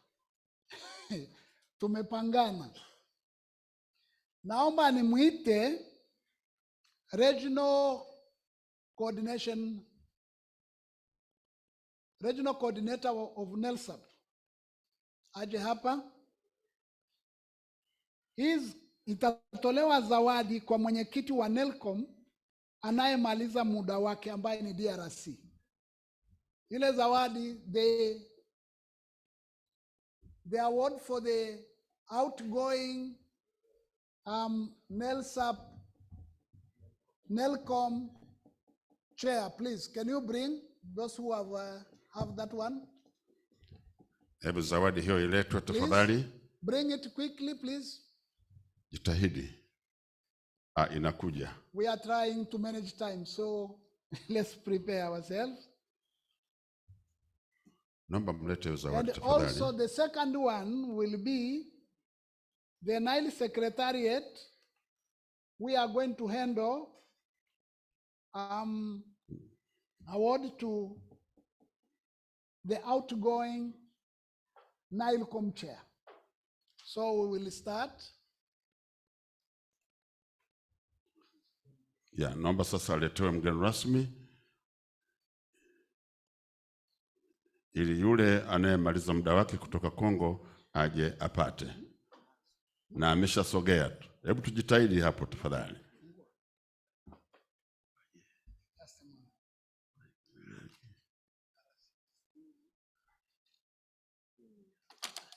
Naam.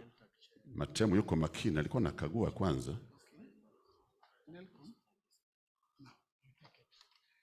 Now I call upon my colleague I invite my colleague, regional coordinator, to hand over to the guest of honor this gift so that you can hand over to the outgoing Nile-COM chair. Naomba apewe mgeni rasmi kwanza. Thank you so much, Edie. Our chief guest, we really want to appreciate our outgoing Nile-COM chair, Madam, Her Excellency Madam Eve, for Basaidi, yes, for a tremendous job she has done for NELSAP and all the projects, flagship projects we've had, Ruzumo, Leaf, Angololo. She's the one who has steered that process. And therefore we have a small token of appreciation as NELSAP CU. Thank you so much. I'll give to the chief guest to hand over the gift. Asante. At the same time, please Nile-TAC chair, Mr. Lungu, come over. Sasa anakuja kumkabidhi mgeni rasmi sasa. Mwenyekiti, karibu. Unayemaliza muda, karibu. Tafadhali uweze kupata. Naomba tumpigie makofi mengi sana sana. And face the camera as well. Yeah. Asante sana.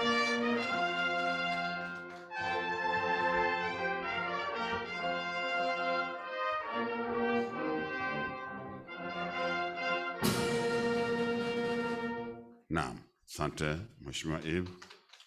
Anaonyesha hiyo zawadi, asema naam.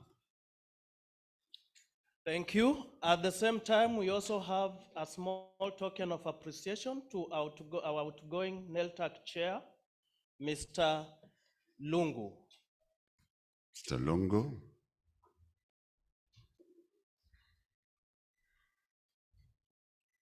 Ya, makofi mengi kwa Lungu anapopata hiyo. Safi kabisa, hiyo ni heshima kubwa.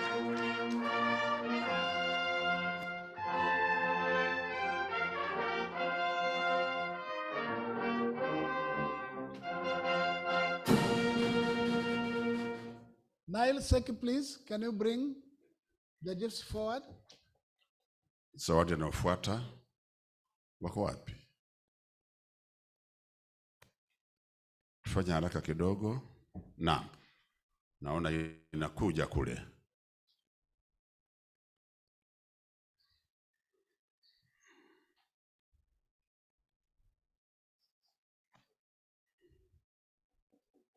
Matemu, engineer anaikagua tena. Honorable guest of honor, I am presenting this plaque as a souvenir as well as an award in recognition of the hard work of the late Manawa, which you will hand to Ambassador Deng. Ni zawadi na ukumbusho kwa aliyekuwa mwenyekiti. Kwa hiyo mgeni rasmi anapata na balozi Mheshimiwa Deng Obed Madol Majok anapokea. Makofi mengi sana sana kwake. Asante sana.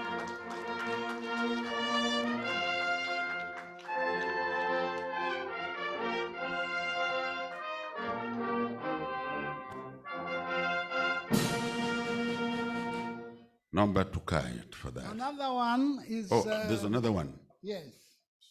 Is to recognize the outstanding performance of the technical advisory outgoing chair, Mr. Francis Wajo. Can you please come forward? Francis Wajo, the Sudan. Pigeni makofi mengi sana, heavy claps. Let's join our hands again.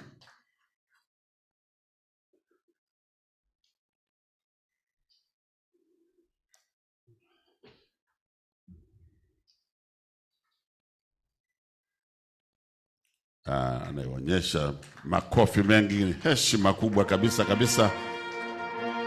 Na hii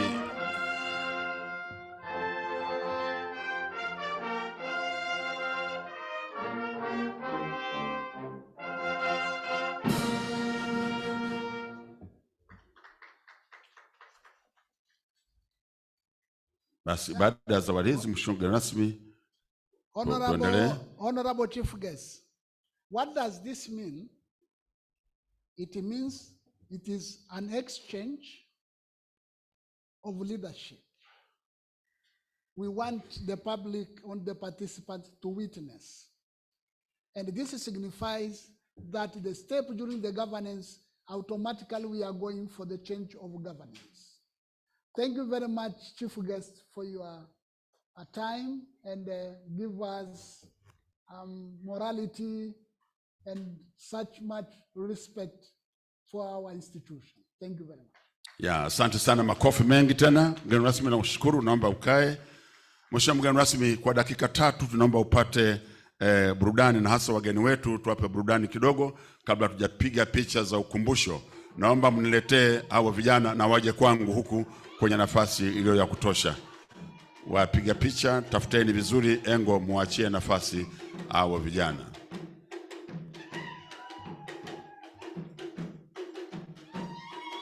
Njooni kwetu.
Fantastic.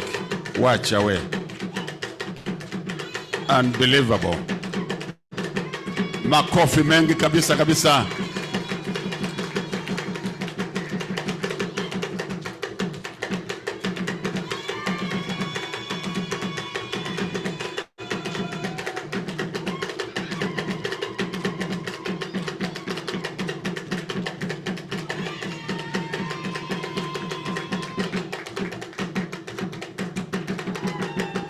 Oh no.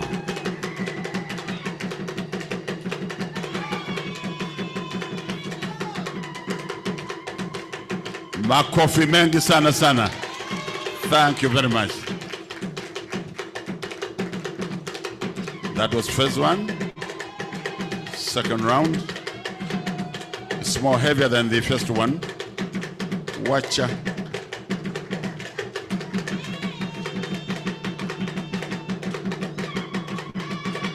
Yeah, unbelievable.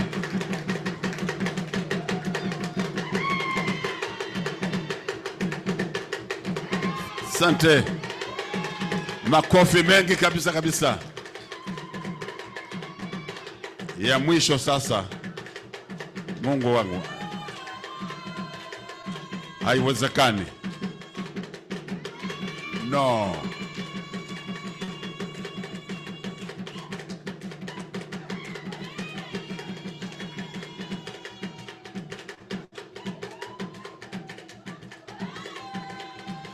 Hapana bwana.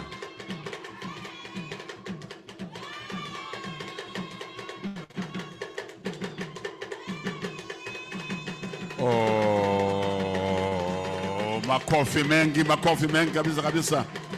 Unbelievable.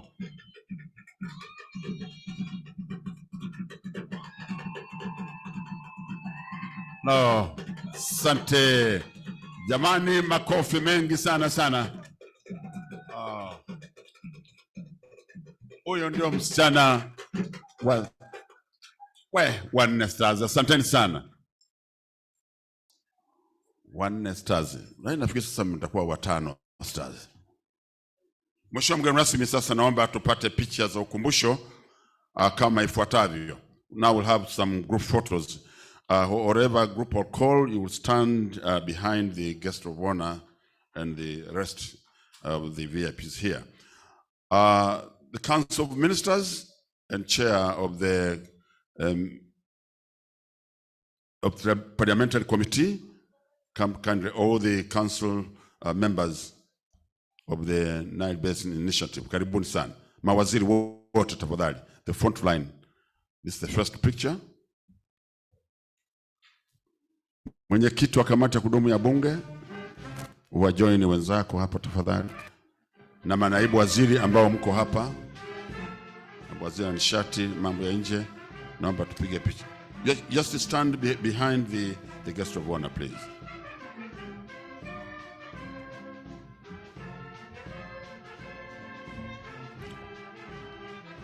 And the second group will be Excellencies, Ambassadors and High Commissioners and Development Partners.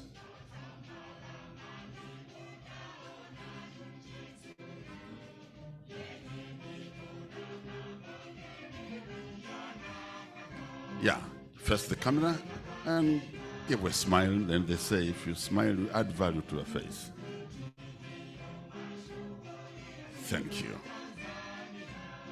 Tayari? Asante sana. Kindly take leave. Excellencies, Ambassadors, High Commissioners and Development Partners, na taasisi za kikanda na kitaifa, those regional sector and national level.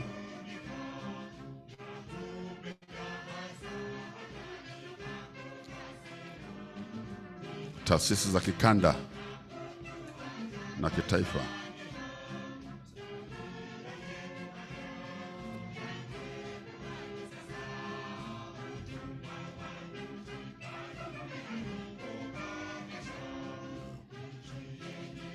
Yeah. Yeah, thank you very much. Yeah. Now the photo is balanced, well balanced. Management ya wizara ya maji, naomba mje. Wakurugenzi, katibu mkuu,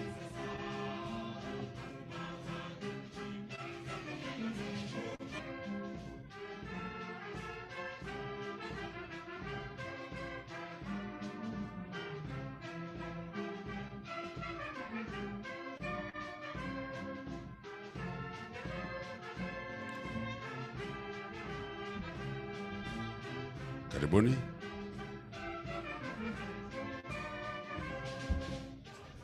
Naomba wengine mwende kule tafadhali, upande wa pili kule. Balance team. Naomba msogee upande wa pili, wengine kule.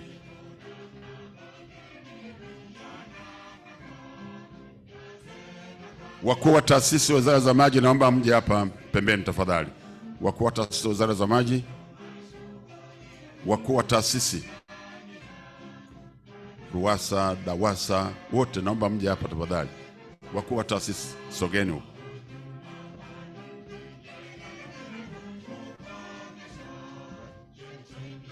Wapo tayari, mmeshamalizika wote. Sikumwona Ruhemeja. Inafuata sasa ni watumishi wa NBI, 10 representatives of NBI staff. NBI? NBI.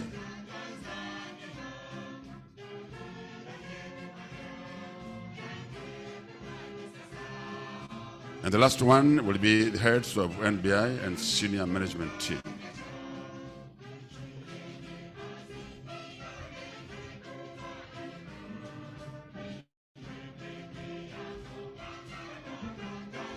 Watumishi wa NBI. Mko wengi.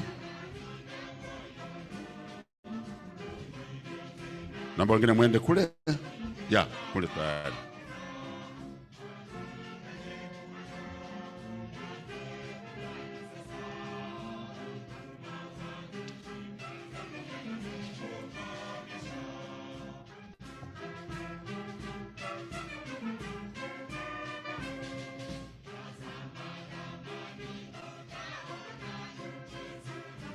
Yeah, asante. Heads of NBI and senior management team.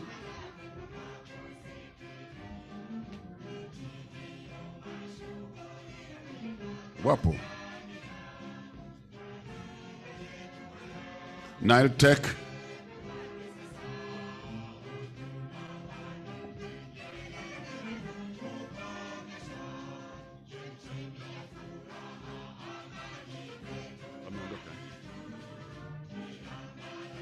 Nile-TAC, can you come forward please?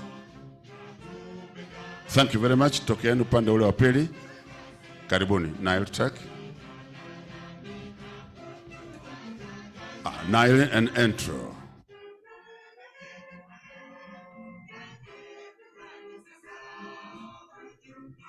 Nile, and Entro. These are technical committees.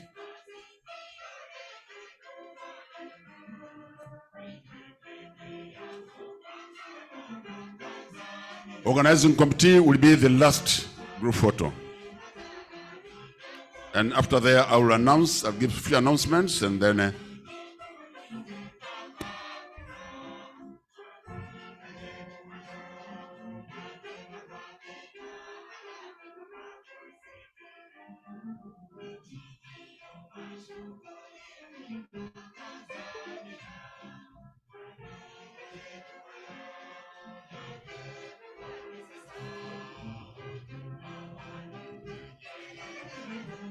organizing committee, kamati ya maandalizi, naomba msogea hapa tafadhali. Picha ya mwisho, kamati ya maandalizi.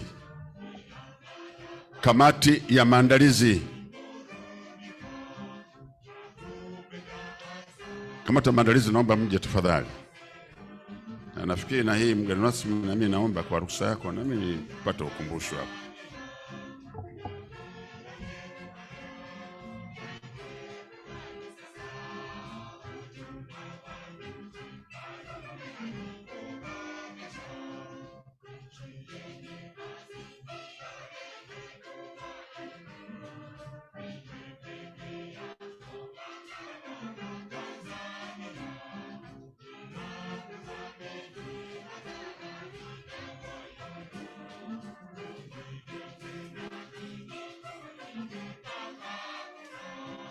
Mheshimiwa mgeni rasmi, naomba sasa nitoe matangazo machache. Baada ya matangazo haya, Mheshimiwa mgeni rasmi, tutaomba sasa tukupe nafasi uendelee na majukumu mengine ya kitaifa, lakini mawaziri wataenda kukutana na kupata chai na sisi tutapata mapumziko. Watu wote tutapata chakula saa 8 kamili, lakini jioni saa 12:30 hapa juu ghorofa ya kwanza hotel first floor hapo kutakuwa na chakula cha jioni cha aina yake ambacho hakijapata kuandaliwa tokea NBI imeanzishwa.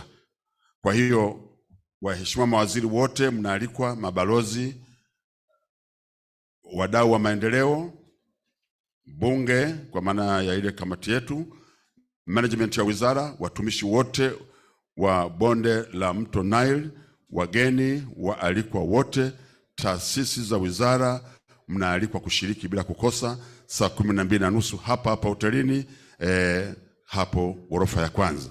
Basi naomba niwashukuruni. Naomba sasa tusimame kwa heshima kubwa, tumwage mgeni wetu na waheshimiwa mawaziri wanapoondoka.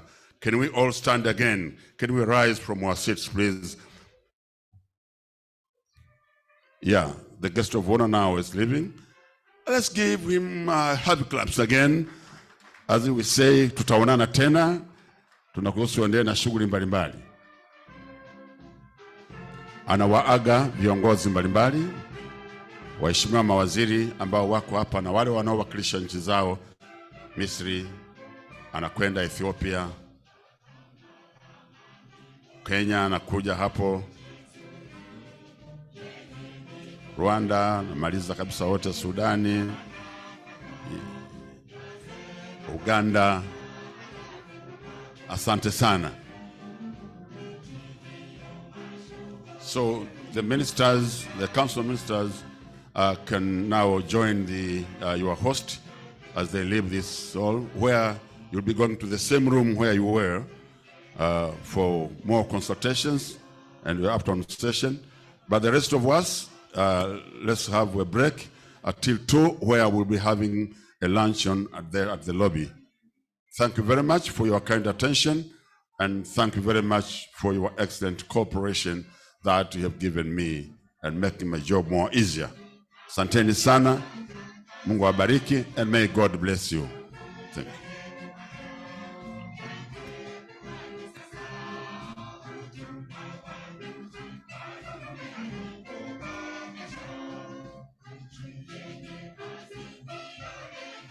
Make sure you take your belongings, please. Make sure you don't leave your belongings behind. Check your cellular phones and other valuable items. Make sure you have them, please.